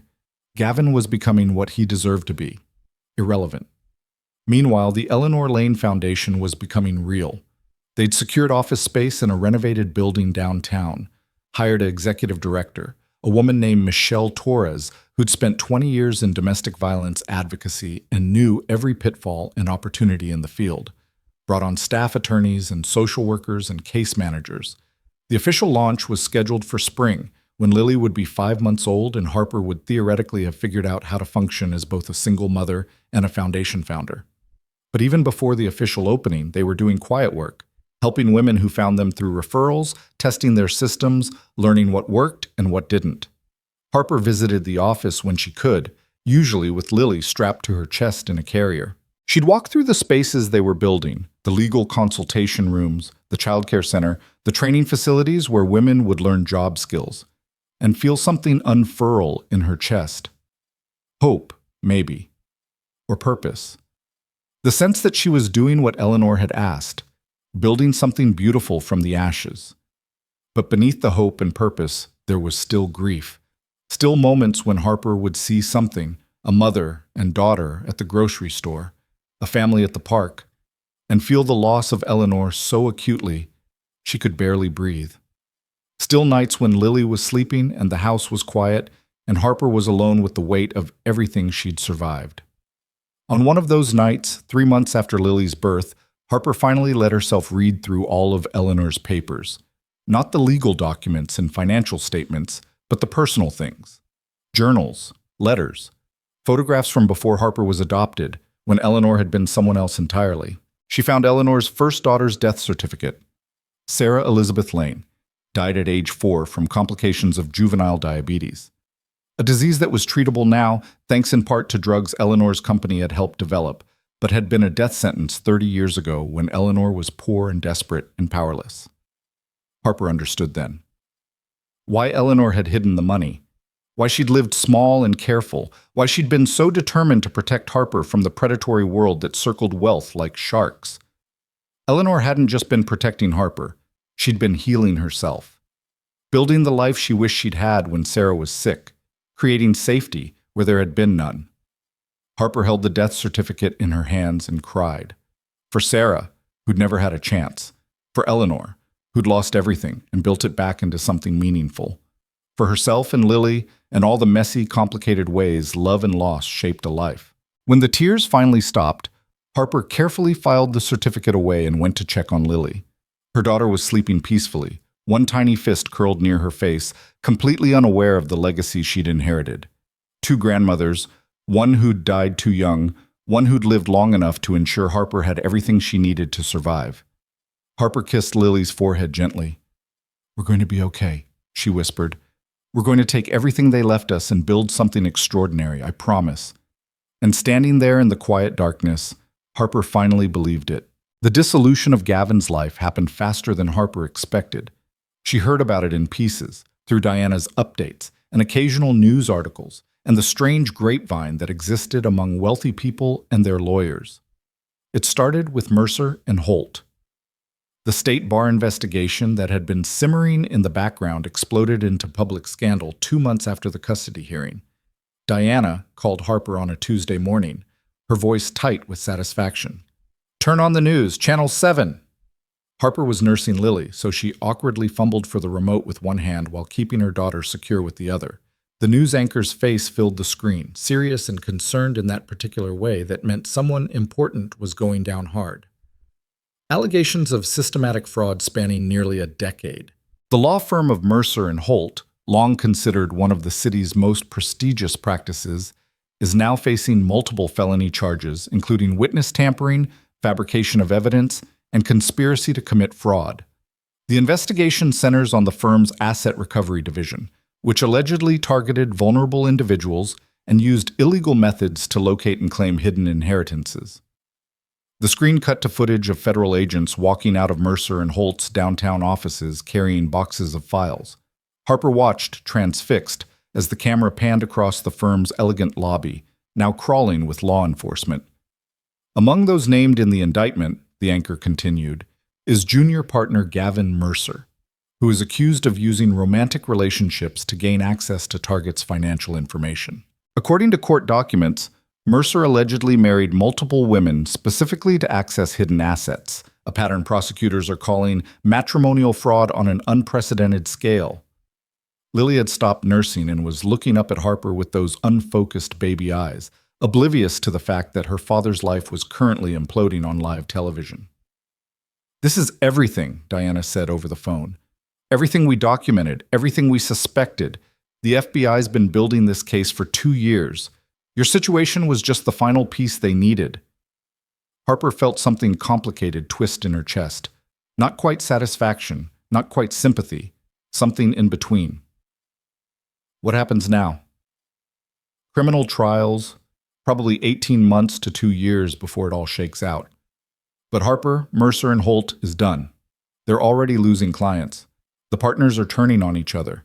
Gavin's going to be lucky if he avoids prison time, and even if he does, his legal career is over. He'll be disbarred within 6 months. After Diana hung up, Harper sat in the quiet of Eleanor's living room and tried to process what she was feeling. She'd wanted Gavin to face consequences, had wanted him to understand that he couldn't manipulate and destroy people without eventually paying a price. But seeing it actually happen, watching his entire professional life crumble in real time, felt stranger than she'd anticipated. Lily fussed, bringing Harper back to the present. She shifted her daughter to her shoulder for burping and tried not to think about the fact that this tiny person's father was currently being federally indicted for fraud. The supervised visits became more sporadic after that. Gavin missed 2 in a row, sending last-minute messages through his attorney about legal obligations that prevented him from attending. The 3rd week, he showed up but looked haggard, his expensive suit rumpled and his confidence visibly shaken. The supervisor's report was brief. Mr. Mercer seemed distracted and emotionally unavailable. Held the infant for approximately 20 minutes before requesting to end the visit early due to a family emergency. No concerning behavior observed. Harper filed the report away with the others and wondered what constituted a family emergency for a man who'd systematically destroyed every family he'd ever built. Spring came early that year. By the time Lily was 4 months old, the weather had turned warm and bright, trees budding green in Eleanor's backyard, the world renewing itself in that way it did every year, regardless of human drama. Harper took Lily for walks in the stroller, marveling at how much her daughter had grown, how she was starting to smile and coo and track movement with her eyes. The Eleanor Lane Foundation's official opening was scheduled for April 15th. Michelle Torres had worked miracles, pulling together a staff of 20 dedicated professionals and establishing partnerships with local shelters, legal aid societies, and job training programs. The building was ready, the systems were tested, and they had a waiting list of women who needed help. Harper spent the week before the opening in a state of controlled panic. She was giving the keynote speech at the launch event, and the thought of standing in front of a room full of donors and advocates and media while holding herself together terrified her more than any courtroom battle ever had. "You'll be fine," Diana assured her during a practice run in Harper's living room. "Just tell your story. Tell them why this matters." "My story involves getting caught pregnant at a wake after finding my husband cheating with my best friend," Harper said dryly. "I'm not sure that's inspiring keynote material." "Your story," Diana corrected, "is about a woman who lost everything and built something meaningful from the wreckage. That's exactly what these women need to hear, that survival is possible, that there's life after devastation." Harper looked down at Lily, who was dozing in her bouncy seat, one tiny hand curled around a stuffed rabbit Marjorie had given her. Diana was right. Harper had survived. More than survived. She'd transformed. The night before the opening, Harper couldn't sleep. She kept mentally revising her speech, second-guessing every word, imagining all the ways it could go wrong. Finally, around 2 in the morning, she gave up on sleep entirely and went to Eleanor's office. She'd been slowly making it her own over the past few months, adding photos of Lily, reorganizing the files, placing Eleanor's awards and certificates in a place of honor on the shelves. But the desk was still Eleanor's heavy oak piece, the chair still the one Eleanor had sat in to run her pharmaceutical empire in secret. Harper opened her laptop and pulled up the speech she'd written. Read through it once, twice, 3 times. It was fine. Professional, safe. It said all the right things about domestic violence and legal access and economic empowerment. And it was completely bloodless. Harper deleted the entire thing and started over. This time, she didn't try to be professional or safe. She just wrote the truth. The Eleanor Lane Foundation opened its doors on a sunny April morning that felt like promise. The building was filled with people, donors who'd contributed money, advocates who'd contributed expertise, women who would soon contribute their trust by walking through the doors seeking help. Harper stood in the lobby, Lily strapped to her chest in a carrier because she couldn't bear to be separated from her daughter on a day this important, and felt the weight of what they'd built. Michelle found her in the crowd. "You ready?" Harper touched Lily's head gently. Her daughter was awake and alert, taking in all the noise and movement with wide eyes. As ready as I'll ever be. The keynote was scheduled for 10 o'clock in the main conference room. Harper walked to the podium with Lily still in the carrier, and the audience, easily 200 people, went quiet. She'd expected judgment or confusion about bringing a baby to a professional event, but what she saw instead was understanding. Many of the women in the room were mothers themselves. They got it. Harper set her notes on the podium, looked out at the sea of faces, and began. 7 months ago, she said, I found my husband having an affair with my best friend at my adoptive mother's wake. I was 7 months pregnant, grieving, unemployed, and I thought my life was over. She could feel the room's attention sharpen. This wasn't the speech people had expected. My husband was a lawyer, a good one. He knew exactly how to manipulate the system, exactly how to make me feel powerless. He emptied our bank account, tried to take custody of our baby before she was even born, filed legal motions designed to intimidate and exhaust me. And for a while it worked. I felt small, helpless, like I was drowning and no one would throw me a rope. Lily shifted against Harper's chest, making a small sound. Harper paused to adjust her position, then continued. What my husband didn't know was that my mother had left me resources. Not just money, though there was that, but something more important. She left me an example. My mother built an empire from nothing after losing her first daughter to a disease she couldn't afford to treat. She survived poverty and abuse and devastating loss. And she taught me that survival isn't passive, it's active, it's strategic, it's refusing to let the people who hurt you define who you become. Harper's hands were shaking slightly. She gripped the edges of the podium to steady herself. I had advantages most women don't have. I could afford the best lawyers, the best security. I had financial resources that gave me options. But here's what I learned. Having money doesn't make the fear go away. It doesn't make the nights less lonely, or the grief less sharp, or the process of rebuilding your life less terrifying. What it does is give you choices. And that's what we're creating here. She gestured to the room around them. The Eleanor Lane Foundation exists to give women choices. The choice to leave without choosing between safety and poverty.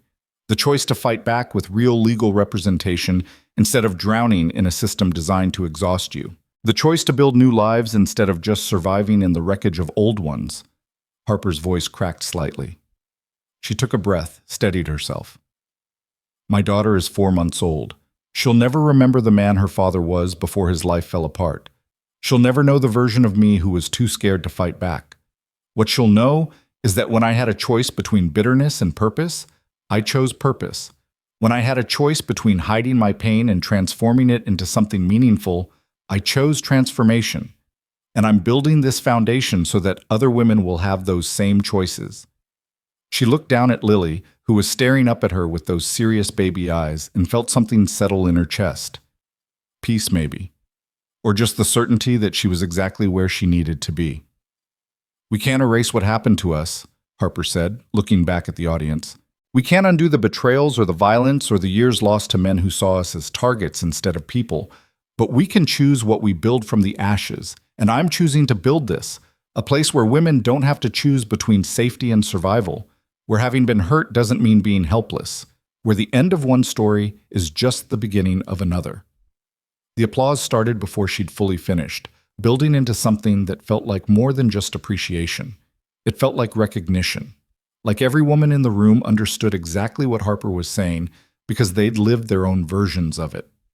After the speech, Harper was surrounded by people wanting to talk, to contribute, to share their own stories. She held Lily and listened and tried to be present, even though the emotional exhaustion of the speech was hitting her hard.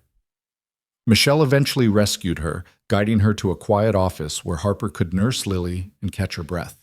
That was incredible, Michelle said. Harper, you just raised $3 million in pledges. People were writing checks during the applause. Harper looked down at Lily, who was nursing contentedly, completely unaware that she'd just attended her mother's debut as a philanthropist. I just told the truth. The truth is powerful, Michelle said, especially when it comes from someone who's lived it. The rest of the day was a blur of tours and meetings and conversations with potential donors and partner organizations. By the time Harper got home, she was so exhausted she could barely see straight. But it was a good exhaustion, the kind that came from doing something meaningful instead of just surviving. Sarah had stayed at the house with backup supplies and instructions for Lily's care, though Harper had only been gone for 6 hours. Harper thanked her profusely and then collapsed onto the couch with her daughter, breathing in that perfect baby smell and trying to process everything that had happened. Her phone buzzed, a text from Diana. "You killed it today. I'm so proud of you." Another from Theo. "Eleanor would have been amazed. Well done, Harper." And one from a number Harper didn't recognize. "Saw your speech online. I'm one of the women you mentioned, one of Gavin's previous targets. Thank you for giving me language for what happened to me, and thank you for fighting back. It matters more than you know."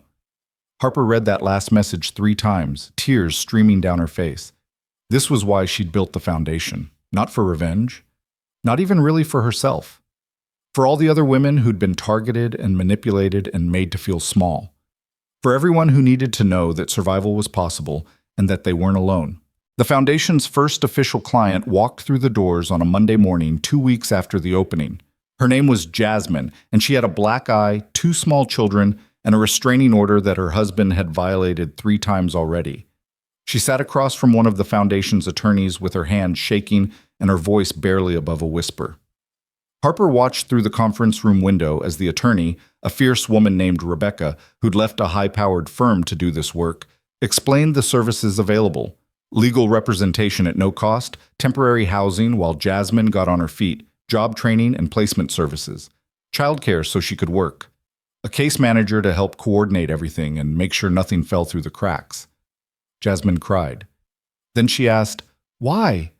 Why would you do all this for someone you don't even know?" Rebecca's answer was simple. Because someone should have done it for all of us. By the end of the Foundation's first month, they'd helped 17 women. By the end of the second month, 34. The numbers grew steadily as word spread through shelters and legal aid offices and the quiet networks where women in crisis found help. Michelle had to hire additional staff to keep up with demand. They were making a difference, a real, tangible, measurable difference. Harper visited the Foundation at least twice a week, usually with Lily in tow. She'd sit in on intake meetings when clients agreed, talk to the attorneys about complex cases, meet with donors and partners. She was learning how to balance motherhood in this new role, how to be present for Lily while also being present for the mission. It wasn't always easy. There were days when Lily was teething and screaming and Harper was so sleep-deprived she could barely function. Days when the Foundation was dealing with a crisis and Harper felt torn between her daughter and her work. Days when the grief over Eleanor would hit her out of nowhere and she'd have to lock herself in a bathroom and cry until she could pull herself back together. But there were also good days. Days when Lily would smile at her like Harper was the most important person in the universe. Days when a Foundation client would get a good job or win a custody case or move into her own apartment. Days when Harper would look at what she'd built and feel something that might actually be happiness. Gavin's supervised visits became even more infrequent as his legal troubles mounted. He missed 4 in a row, and when he finally showed up again, he looked like a different person. Thinner, grayer. Defeated in a way Harper had never seen him. The supervisor's report was concerning in a new way. Mr. Mercer appeared emotionally unstable, asked repeatedly about Ms. Lane's interference with his life, suggested that his legal troubles were her fault. No inappropriate behavior toward the child, but concerning fixation on Ms. Lane. Recommend continued supervision and possible psychological evaluation. Harper showed the report to Diana, who frowned as she read it. He's spiraling, Diana said. The indictment, the disbarment proceedings, losing his income and reputation. He's looking for someone to blame, and you're the obvious target. Should I be worried? Harper asked. Worried enough to maintain security. David's team should continue monitoring, and you should be cautious about your movements. But Harper, Gavin's not violent. He's manipulative and cruel, but his weapons have always been legal and financial. He's not going to physically hurt you. Diana was right about Gavin's methods, but wrong about his restraint. The first letter arrived 3 days later, hand-delivered to the Foundation's office. It was addressed to Harper, marked personal and confidential. Michelle brought it to her during a staff meeting, and Harper's hands went cold when she recognized Gavin's handwriting on the envelope. She waited until she was alone in her office to open it. The letter was handwritten, pages of Gavin's familiar script, and it was unhinged in a way that made Harper's skin crawl. "You've destroyed me," it began. "Everything I built, everything I worked for, gone because you couldn't accept that our marriage was over. You had to weaponize your money, turn everyone against me, make me into a monster. But I know the truth, Harper. You're the monster. You seduced me, trapped me with a pregnancy, and then used your inheritance to ruin my life when I tried to leave." Harper read through the whole thing, her stomach turning. The letter was full of accusations and delusions, a complete rewriting of their history where Gavin was the victim and Harper was some kind of calculating villain. It would have been funny if it wasn't so disturbing. She called Diana immediately. "I'm coming to get that letter right now," Diana said. "Don't touch it again. Don't respond. This is evidence of escalating behavior and we need to document it." The letters kept coming. One every few days, each more unhinged than the last. Gavin blamed Harper for the FBI investigation, for Mercer and Holt's collapse, for his failing relationships with his family and his dwindling bank account. He constructed elaborate conspiracy theories about how Harper had orchestrated everything, how she'd manipulated the courts and the media, and even his own attorneys. Diana filed for a restraining order.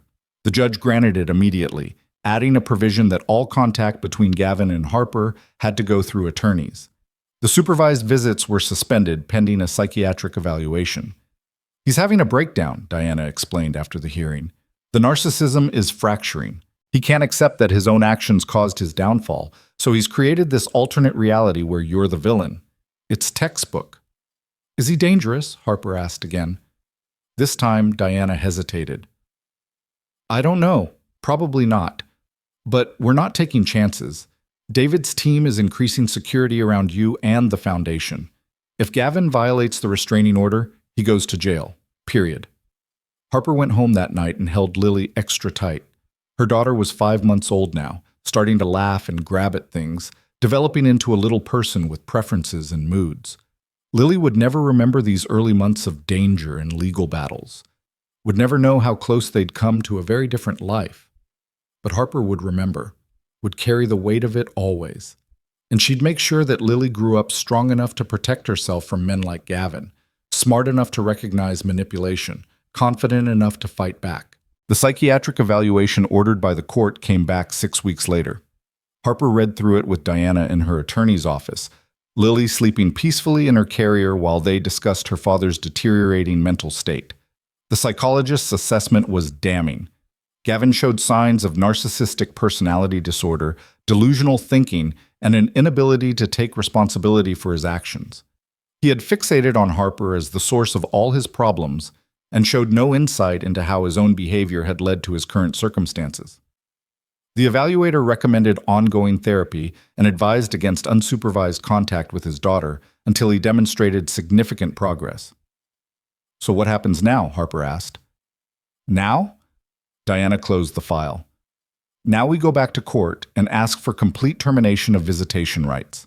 This evaluation, combined with the restraining order violations, yes, violations plural, there have been 3 more letters since we got the order, gives us grounds to argue that Gavin poses a psychological threat to Lily's well-being. Harper thought about that. Complete termination. Gavin would have no legal right to see his daughter. Lily would grow up without a father, which wasn't ideal, but was infinitely better than growing up with a father who was unstable and fixated on destroying her mother. "Do it," Harper said. The final hearing was scheduled for late June, when Lily was 7 months old. Harper dressed carefully that morning, putting on one of the power suits she'd bought for foundation events, pulling her hair back in a way that said she was serious and competent and not to be messed with. Lily wore a sundress covered in tiny flowers, oblivious to the fact that today would determine whether her father had any place in her life. The courtroom was less crowded this time. Just Harper and Diana on one side, Gavin and his court-appointed attorney on the other. The judge was different too, a younger man who'd reviewed all the previous proceedings and the psychiatric evaluation with what Diana described as appropriate horror. Gavin looked terrible. He'd lost weight, his suit hanging loose on his frame. His eyes were red-rimmed and darting. and he kept bouncing his knee in a way that suggested barely controlled anxiety. When he looked at Harper, there was something in his expression that made her instinctively hold Lily closer. The judge reviewed the psychiatric evaluation aloud, his voice neutral, but his expression growing progressively more concerned. Then he looked at Gavin. "Mr. Mercer, the court-appointed psychologist has recommended that you not have contact with your daughter until you've made significant progress in therapy. What's your response to that?" Gavin's attorney stood.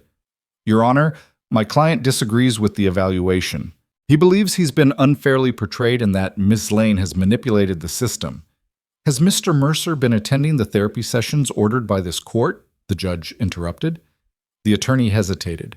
He attended 2 sessions but felt they weren't productive.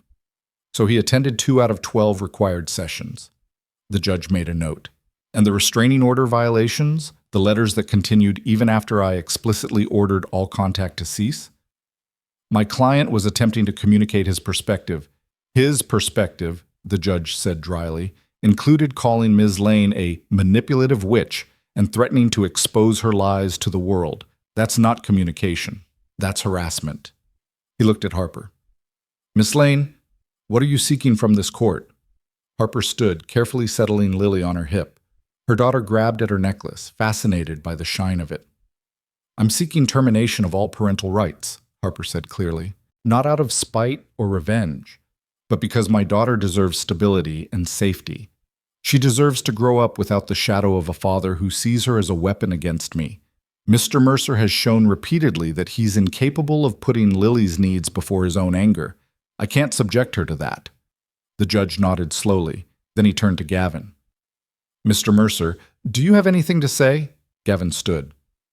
For a moment, Harper thought he might actually show some insight, some acknowledgement of reality, but then he opened his mouth, and what came out was the same delusional narrative he'd been spinning in his letters.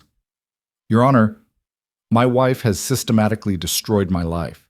She used her money to turn everyone against me, to manufacture evidence, to paint me as a monster when all I ever wanted was to be a good husband and father.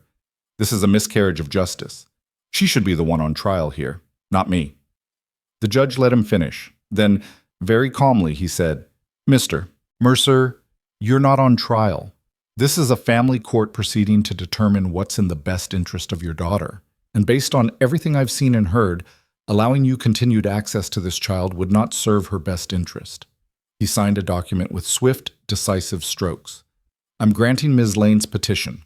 All parental rights are hereby terminated. Mr. Mercer, you have no legal claim to visitation, custody, or decision-making authority regarding the minor child. This is a permanent order." The gavel came down, and just like that, it was over. Gavin's attorney tried to speak, but the judge was already standing, already leaving the bench. Harper felt Diana's hand on her shoulder, steadying her as Gavin turned to stare at her across the courtroom. "This isn't over," he said, his voice rising. "Harper, this isn't over." "Mr. Mercer," the bailiff said warningly. Harper didn't respond. She just adjusted Lily on her hip and walked out of the courtroom with her head high and her future finally, completely her own. Outside the courthouse, the summer sun was bright enough to make Harper squint.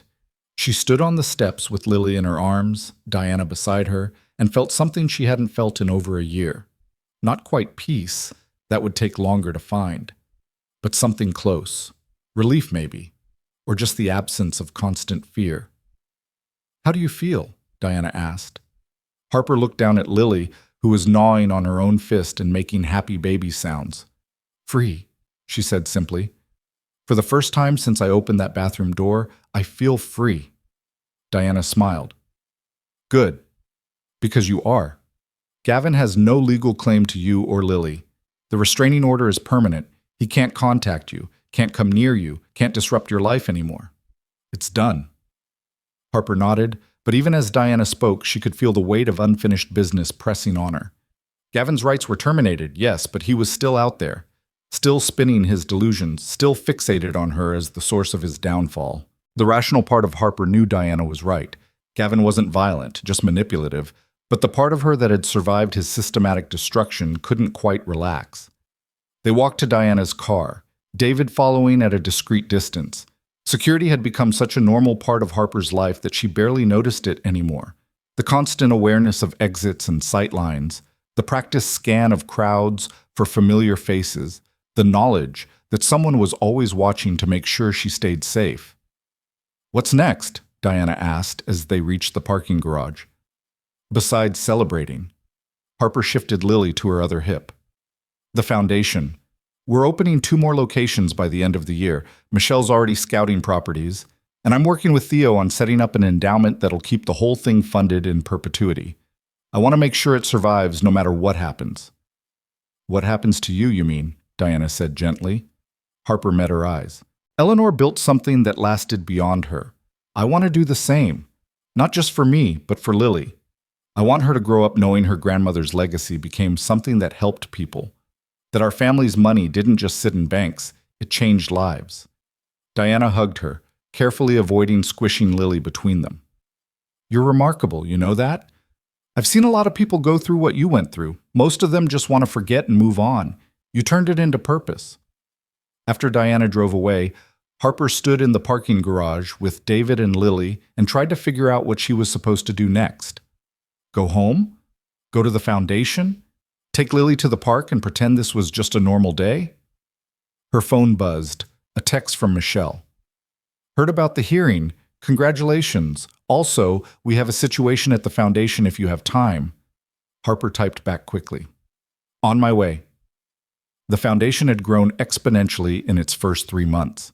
What had started as a single office building now housed legal services, a 24-hour crisis hotline, emergency housing for up to 15 women and their children, job training classrooms, and a childcare center that operated 6 days a week.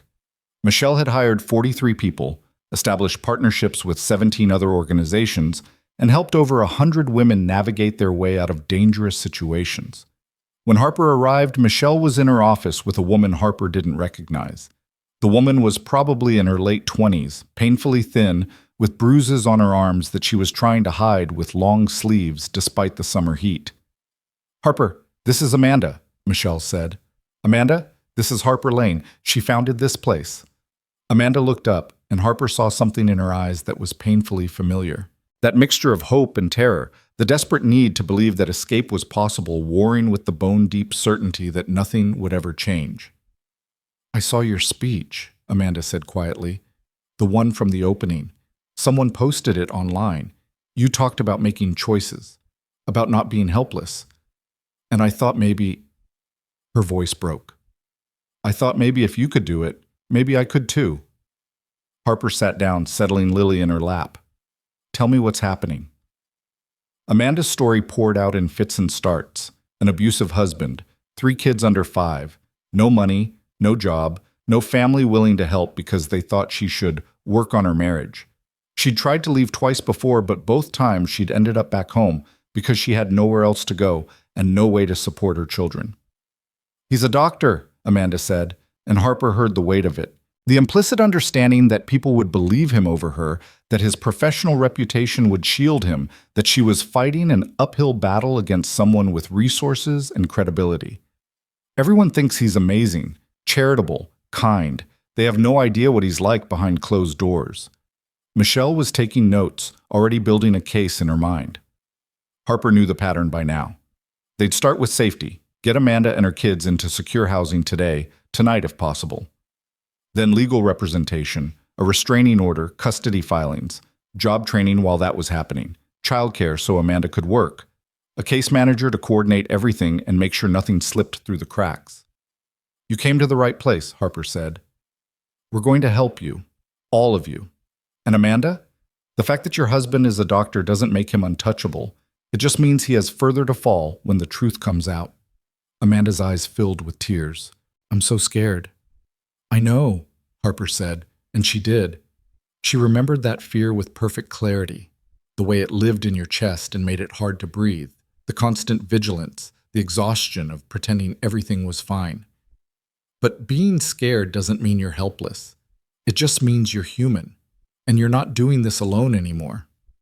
Michelle took over then, walking Amanda through the intake process while Harper stayed in the office with Lily.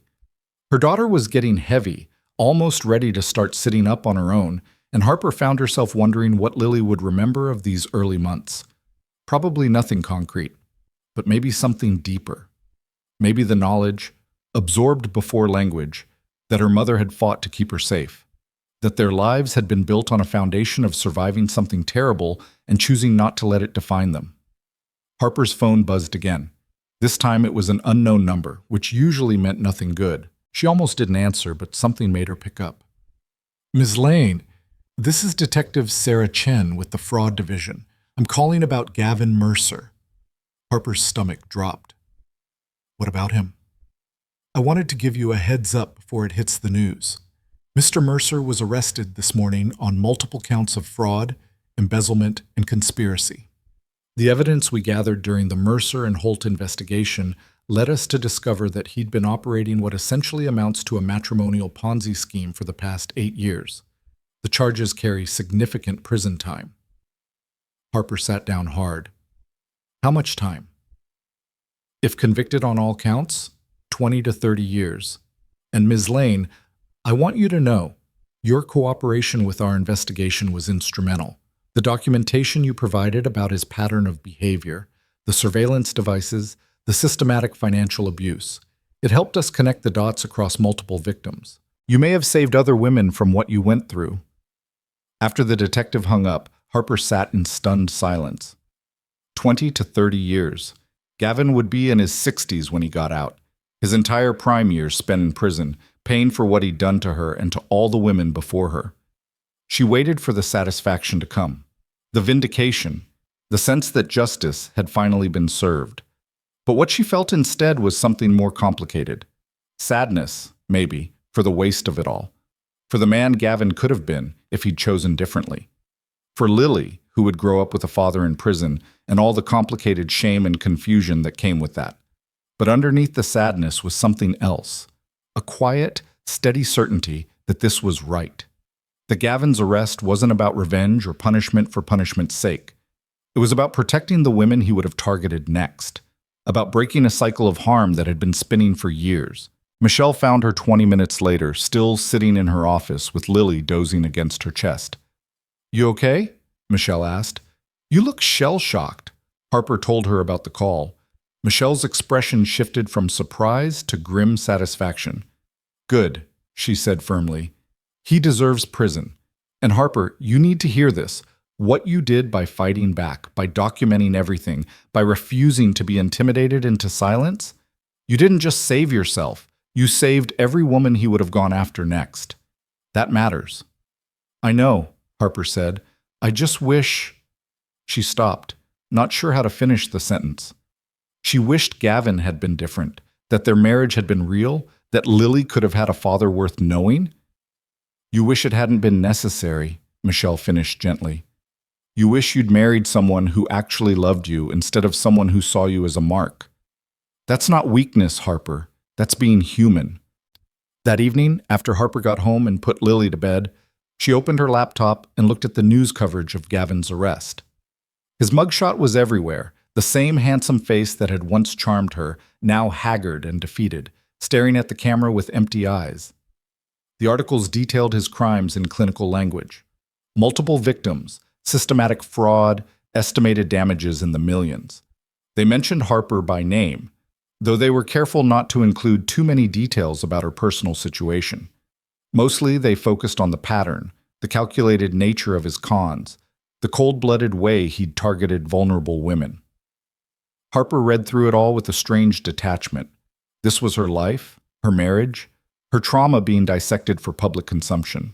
But it also wasn't about her anymore. Not really. It was bigger than her personal pain. It was about accountability and consequences, and the slow, grinding wheels of justice finally catching up to someone who'd been running from them for years. She closed the laptop and went to check on Lily, who was sleeping peacefully in the nursery Harper had created in what used to be Eleanor's sewing room. Her daughter's face was soft with sleep, one tiny fist curled near her cheek. Lily would grow up knowing her father was in prison, would have to grapple with that knowledge at some point, would have questions Harper wasn't sure how to answer. But Lily would also grow up safe, protected, surrounded by people who loved her for herself, not for what she could give them. That had to count for something. The final piece of Gavin's destruction came 3 weeks later when the disbarment became official. Harper got the notification from Diana, who'd been monitoring the state bar proceedings with the intensity of someone watching a particularly satisfying chess match. "It's done," Diana said over the phone. "Gavin Mercer is officially and permanently disbarred. He can never practice law again. His career is over." Harper was at the foundation when the call came, sitting in on a strategy meeting about expanding their legal services to neighboring counties. She excused herself and stepped into the hallway, pressing the phone tight against her ear. How did he react? "He wasn't there," Diana said. "He's in custody awaiting trial." But his attorney was present, and apparently Gavin had sent a statement. More of the same delusions, claims that the whole thing was a conspiracy orchestrated by you, that he's the real victim. The bar didn't even dignify it with a response. They just voted to disbar and moved on to the next case. Harper leaned against the wall, feeling the weight of this final severing. Gavin's legal career had been his identity, his power, the tool he'd used to manipulate and destroy. Without it, he was nothing. Just another con man whose luck had finally run out. "Thank you," Harper said. "For everything. I don't think I ever properly thanked you for fighting for me when I didn't think I could fight for myself." Diana's voice softened. "Harper, it's been my honor. Watching you transform from a terrified pregnant woman in my office to the woman you are now, it's why I do this work. You remind me that winning isn't just about legal victories, it's about reclaiming your life." After the call ended, Harper stood in the hallway for a long moment, gathering herself. Then she returned to the meeting and threw herself into the work of building something that would last. The months that followed were the busiest and strangest of Harper's life. She was learning to be a mother. Lily started crawling at 7 months, pulling herself up on furniture at 9 months, taking her first wobbly steps just after her first birthday. Each milestone felt like a miracle, this tiny person growing and developing into someone with preferences and personality and a will of her own. At the same time, Harper was building the foundation into something that exceeded even her most ambitious hopes. They opened the second location in September, a full-service center in a neighboring city that replicated everything they'd built in the original building. The third location opened in November. By the time Lily turned 1, the Eleanor Lane Foundation was operating in 5 cities and had helped over 400 women escape dangerous situations. The media attention was relentless. Harper had become a public figure whether she wanted to be or not. The billionaire philanthropist who'd turned personal tragedy into social impact. She gave interviews sparingly, always redirecting the focus to the foundation's work rather than her personal story. But she knew people were fascinated by the narrative. Poor foster kid adopted by secret billionaire, marries con artist, survives systematic abuse, becomes philanthropic force for good. It was the kind of story that made people believe in justice. What they didn't see were the hard parts. The nights when Harper woke up from nightmares about Gavin, her heart pounding and her breath short. The moments when she'd see a man who looked like him from behind and feel panic rise in her throat. The complicated grief that came with loving Eleanor and resenting her secrets and being grateful for her protection all at once. Harper started therapy 6 months after Lily was born. A trauma specialist named Dr. Rachel Morrison, who worked with domestic violence survivors and understood the particular kind of psychological damage that came from intimate betrayal. The sessions were brutal and necessary, peeling back layers of hurt and fear and misplaced guilt that Harper had been carrying without fully acknowledging. "You've done an incredible amount of healing on your own," Dr. Morrison said during one session. "Building the foundation, protecting your daughter, creating safety and stability. But Harper, you're allowed to still be angry. You're allowed to grieve the marriage you thought you had. You're allowed to feel all of it without judging yourself for not being over it yet." "I feel like I should be past this," Harper admitted. "Gavin's in prison. He can't hurt me anymore. The foundation is thriving. Lily's happy and healthy. I have everything I fought for. So why do I still wake up scared sometimes?" "Because trauma doesn't follow a timeline," Dr. Morrison said gently. "Your body went through months of stress and danger. Your brain built protective mechanisms to keep you safe. Those don't just disappear because the threat is gone. Healing isn't linear, and it's not something you can rush." Harper carried those words with her as she moved through the complexities of her new life. She learned to be patient with herself, to acknowledge the hard days without letting them derail her, to ask for help when she needed it, instead of trying to be strong all the time. The foundation became not just her work, but her community. Michelle was more than an employee. She became a friend, someone Harper could text at 3 in the morning when Lily was teething and Harper was overwhelmed. Rebecca, the attorney who'd handled that first client, became Lily's godmother. David, who'd been hired as security, became someone Harper trusted with her life and her daughter's safety. She built a chosen family to replace the one she'd lost. Marjorie Chen remained a constant presence, showing up with casseroles and babysitting offers and the kind of grandmother energy that Lily soaked up like sunshine. Theo continued to manage Eleanor's estate with meticulous care, making sure the money that funded the foundation was handled responsibly and would last for generations. And slowly, carefully, Harper started to believe that she deserved this life. That she wasn't just lucky to have escaped Gavin, but strong for having fought back. That building something meaningful from trauma wasn't just survival, it was transformation. Gavin's trial began in the spring when Lily was 14 months old. Harper didn't attend, but Diana kept her updated. The prosecution had a mountain of evidence: financial records, testimony from previous victims, the documentation Harper had provided. Gavin's defense tried the same tactics he'd used in family court, painting him as the victim of vindictive ex-wives and a prejudiced system. But in criminal court, with federal prosecutors who'd seen every trick in the book, his delusions fell flat. The jury deliberated for less than 4 hours. Guilty on all counts. Diana called Harper with the news. 25 years, she said. He'll be eligible for parole in 17, but Harper, he's 63 years old. Even if he gets out on his first parole hearing, his life as he knew it is over.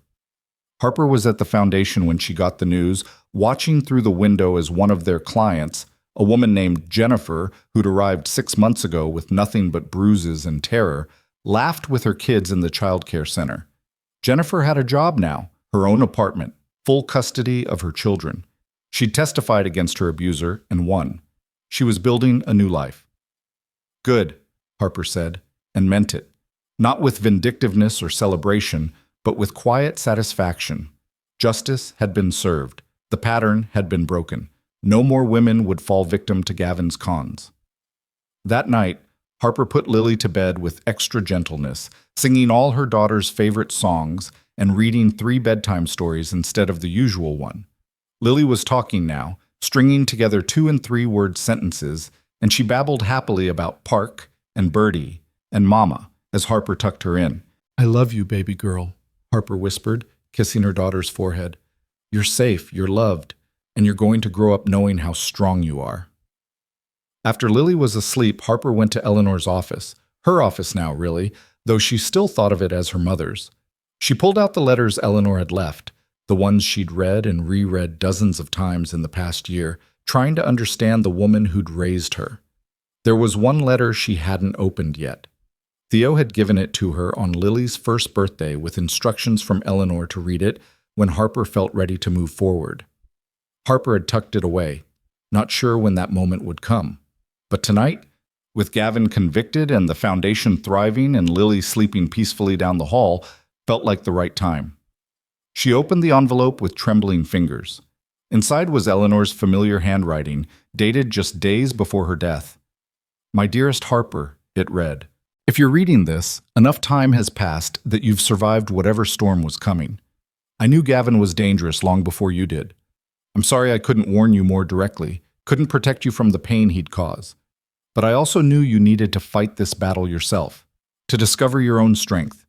You were always so much stronger than you believed. I saw it from the day you walked into my home at 6 years old, this fierce, scared little girl who refused to cry because crying meant admitting she was hurt. You carried that same fierce determination into adulthood, hiding it under kindness and trust, and the beautiful vulnerability that made you who you are. Gavin tried to weaponize that vulnerability. He tried to make you small. But Harper, you were never small. You were just waiting for the right moment to show the world who you really were. I'm so proud of who you've become. I'm proud that you fought back. I'm proud that you're using the resources I left you to help others. I'm proud that you didn't let bitterness and anger consume you. But most of all, I'm proud that you survived, that you chose to build instead of destroy, to give instead of take, to turn pain into purpose. That's the legacy I want you to carry forward, not the money or the businesses or the property. The knowledge that survival is just the beginning, that what you do with your second chance is what defines you. Love that baby girl, build that foundation, live the life I never got to live, one where you're not hiding, not afraid, not making yourself small to make others comfortable. Be magnificent, Harper. You've earned it. With all my love, Mom. Harper sat at the desk and cried. Not the desperate, gasping sobs of early grief, but something gentler, a release of the last bit of weight she'd been carrying. Eleanor had known, had understood, had trusted Harper to find her way even through the darkest valley. She folded the letter carefully and placed it in the frame on her desk, next to a photo of Eleanor holding newborn Lily in the hospital. Two women who'd shaped Harper's life in such different but profound ways. One who'd given her survival skills through example. One who'd given her the resources to thrive. Both of them, in their own ways, had loved her enough to prepare her for a world that could be cruel. The next morning, Harper woke to Lily's babbling from the nursery. She got her daughter up, changed her diaper, made breakfast while Lily played with blocks on the kitchen floor. It was ordinary, domestic, the kind of peaceful morning Harper had dreamed about during those terrifying months when she thought Gavin might take everything from her. Her phone buzzed with a message from Michelle. "Big day. Senator's office confirmed the visit. Are you ready?" Harper had almost forgotten. She'd been invited to speak to the state Senate about funding for domestic violence services, specifically about the model the Eleanor Lane Foundation had pioneered. It was an opportunity to expand their impact beyond what private funding could accomplish, to influence policy and potentially help thousands more women. She texted back, "Ready. See you there." The state capitol building was imposing, all marble columns and formal portraits of dead politicians. Harper navigated it with Lily on her hip because she'd learned that bringing her daughter to these events made her more relatable, more human. People looked at her differently when she was holding a baby, less like a billionaire philanthropist making moral pronouncements, more like a mother who understood what was at stake. The committee room was filled with senators and aides and policy wonks. Harper took her seat at the witness table, settled Lily in her lap with a handful of quiet toys, and waited for her turn to speak. When it came, she was ready. "Members of the committee," she began, "I'm here today not as a wealthy donor or a foundation founder, but as a survivor. 15 months ago, I was 7 months pregnant, newly widowed from the loss of my adoptive mother, and I discovered that my husband of 3 years had married me as part of a systematic con to access my inheritance. What followed was months of legal abuse, financial manipulation, and psychological warfare designed to make me feel powerless." She could see some of the senators shifting uncomfortably. Good. She wanted them uncomfortable, wanted them to understand this wasn't abstract policy discussion. It was about real women facing real danger. "I survived," Harper continued, "because I had resources most women don't have. I could afford the best attorneys, the best security, housing that was safe and stable. I never had to choose between staying with my abuser and keeping a roof over my child's head. But I've spent the past year working with women who don't have those resources, and I can tell you, the system is failing them. We have domestic violence shelters that turn away women because they're full. We have legal aid programs so underfunded that women wait months for representation while their abusers file motion after motion. We have job training programs that don't include childcare, making it impossible for mothers to participate. We're telling women to leave, but we're not giving them the tools to stay gone." Lily dropped her toy, and Harper paused to pick it up, using the moment to let her words sink in. The Eleanor Lane Foundation has helped over 400 women in our first year of operation. We provide comprehensive services: legal representation, safe housing, job training, childcare, case management. Our success rate is 93%. 93% of the women who come through our doors successfully leave their abusers and build stable, independent lives. Do you know what the success rate is for women who try to leave without comprehensive support? Less than 30%. Most women return to their abusers an average of 7 times before they manage to leave permanently. Not because they're weak or stupid, but because we've built a system that makes it nearly impossible to survive on your own. She leaned forward, making eye contact with each senator in turn. "I'm asking you to fund a statewide expansion of our model. To make comprehensive domestic violence services available in every county, not just in cities where wealthy donors happen to care. To make it possible for every woman in this state to have access to the resources I had. Because survival shouldn't be a privilege reserved for the wealthy. It should be a right guaranteed to everyone. The questions that followed were predictable: costs, implementation challenges, concerns about fraud and abuse of the system. Harper answered each one with data and examples, drawing on the Foundation's experience to show that comprehensive support was not only morally right, but economically smart. Women who successfully left abusive relationships went on to become productive members of society. Their children grew up without the trauma that so often perpetuated cycles of violence. The long-term savings in healthcare costs, criminal justice resources, and social services far outweighed the upfront investment. By the time she finished testifying, 2 hours had passed and Lily was getting fussy. Harper thanked the committee and left, not sure if her words had made any difference, but knowing she'd done everything she could. Michelle was waiting in the hallway with coffee and a knowing smile. "You killed it. I watched 3 senators pull out their phones to check your Foundation's website while you were talking. I think we might actually get somewhere with this." "Maybe," Harper said, bouncing Lily gently to soothe her.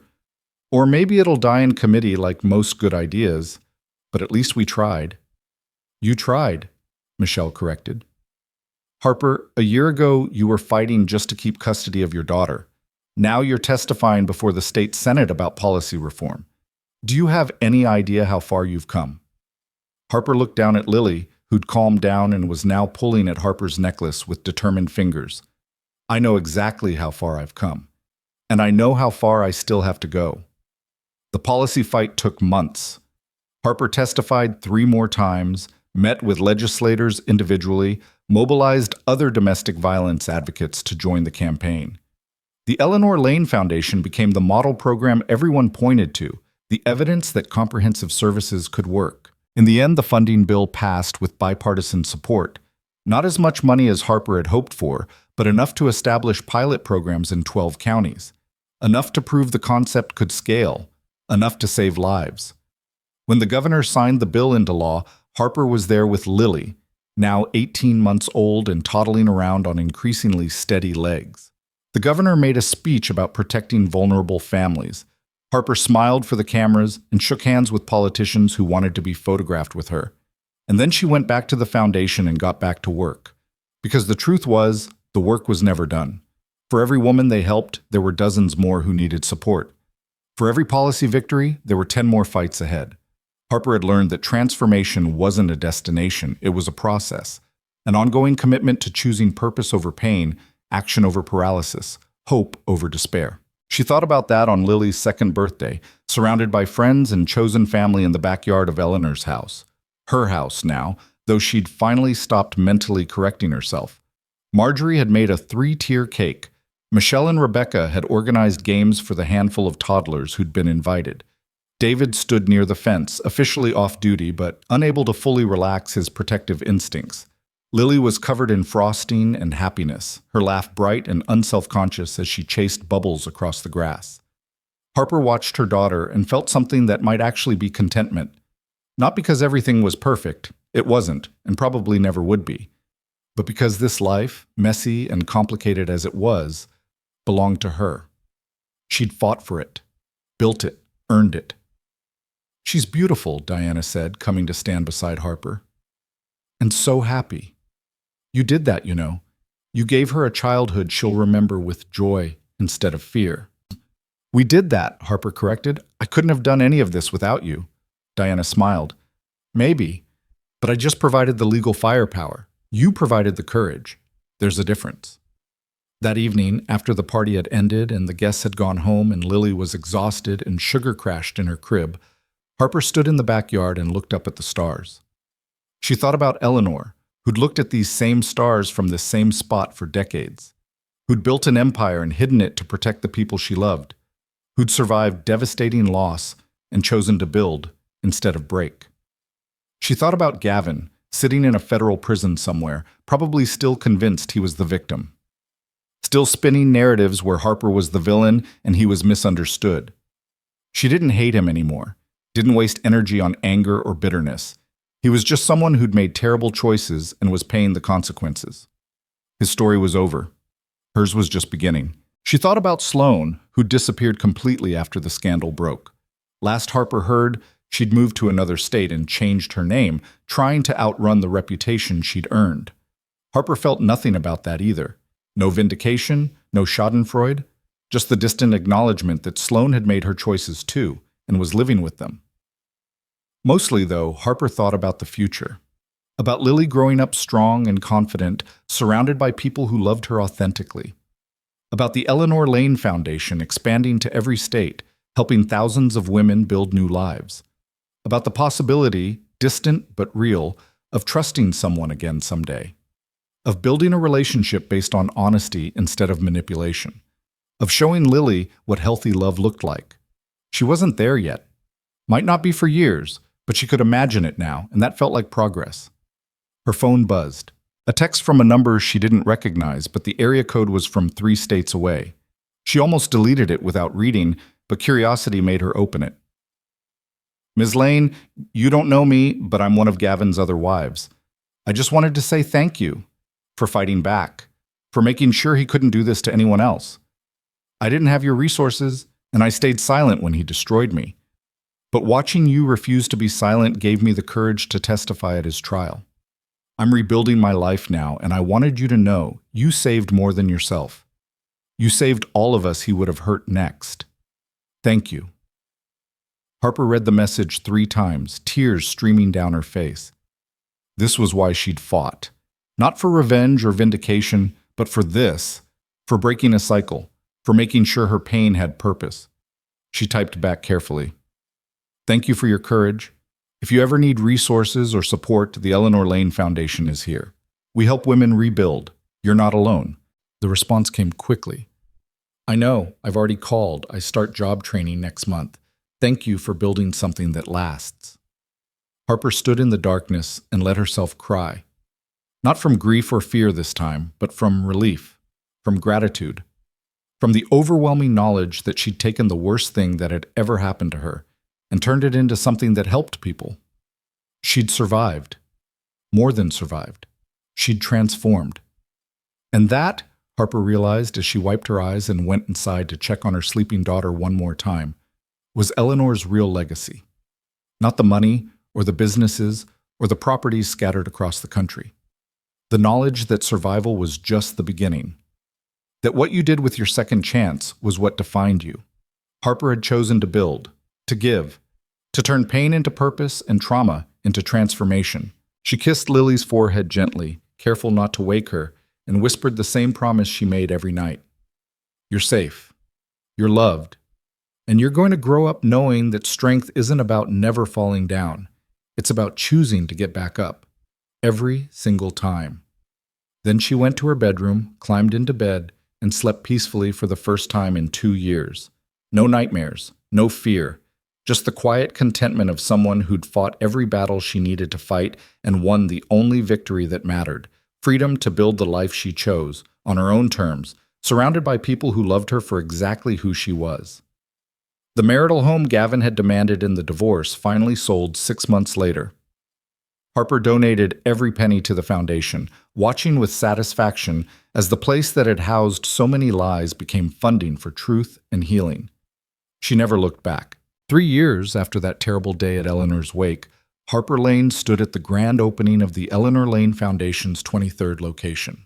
Lily was 5 now, confident and bright, sitting in the front row coloring while her mother gave another speech about transformation and hope.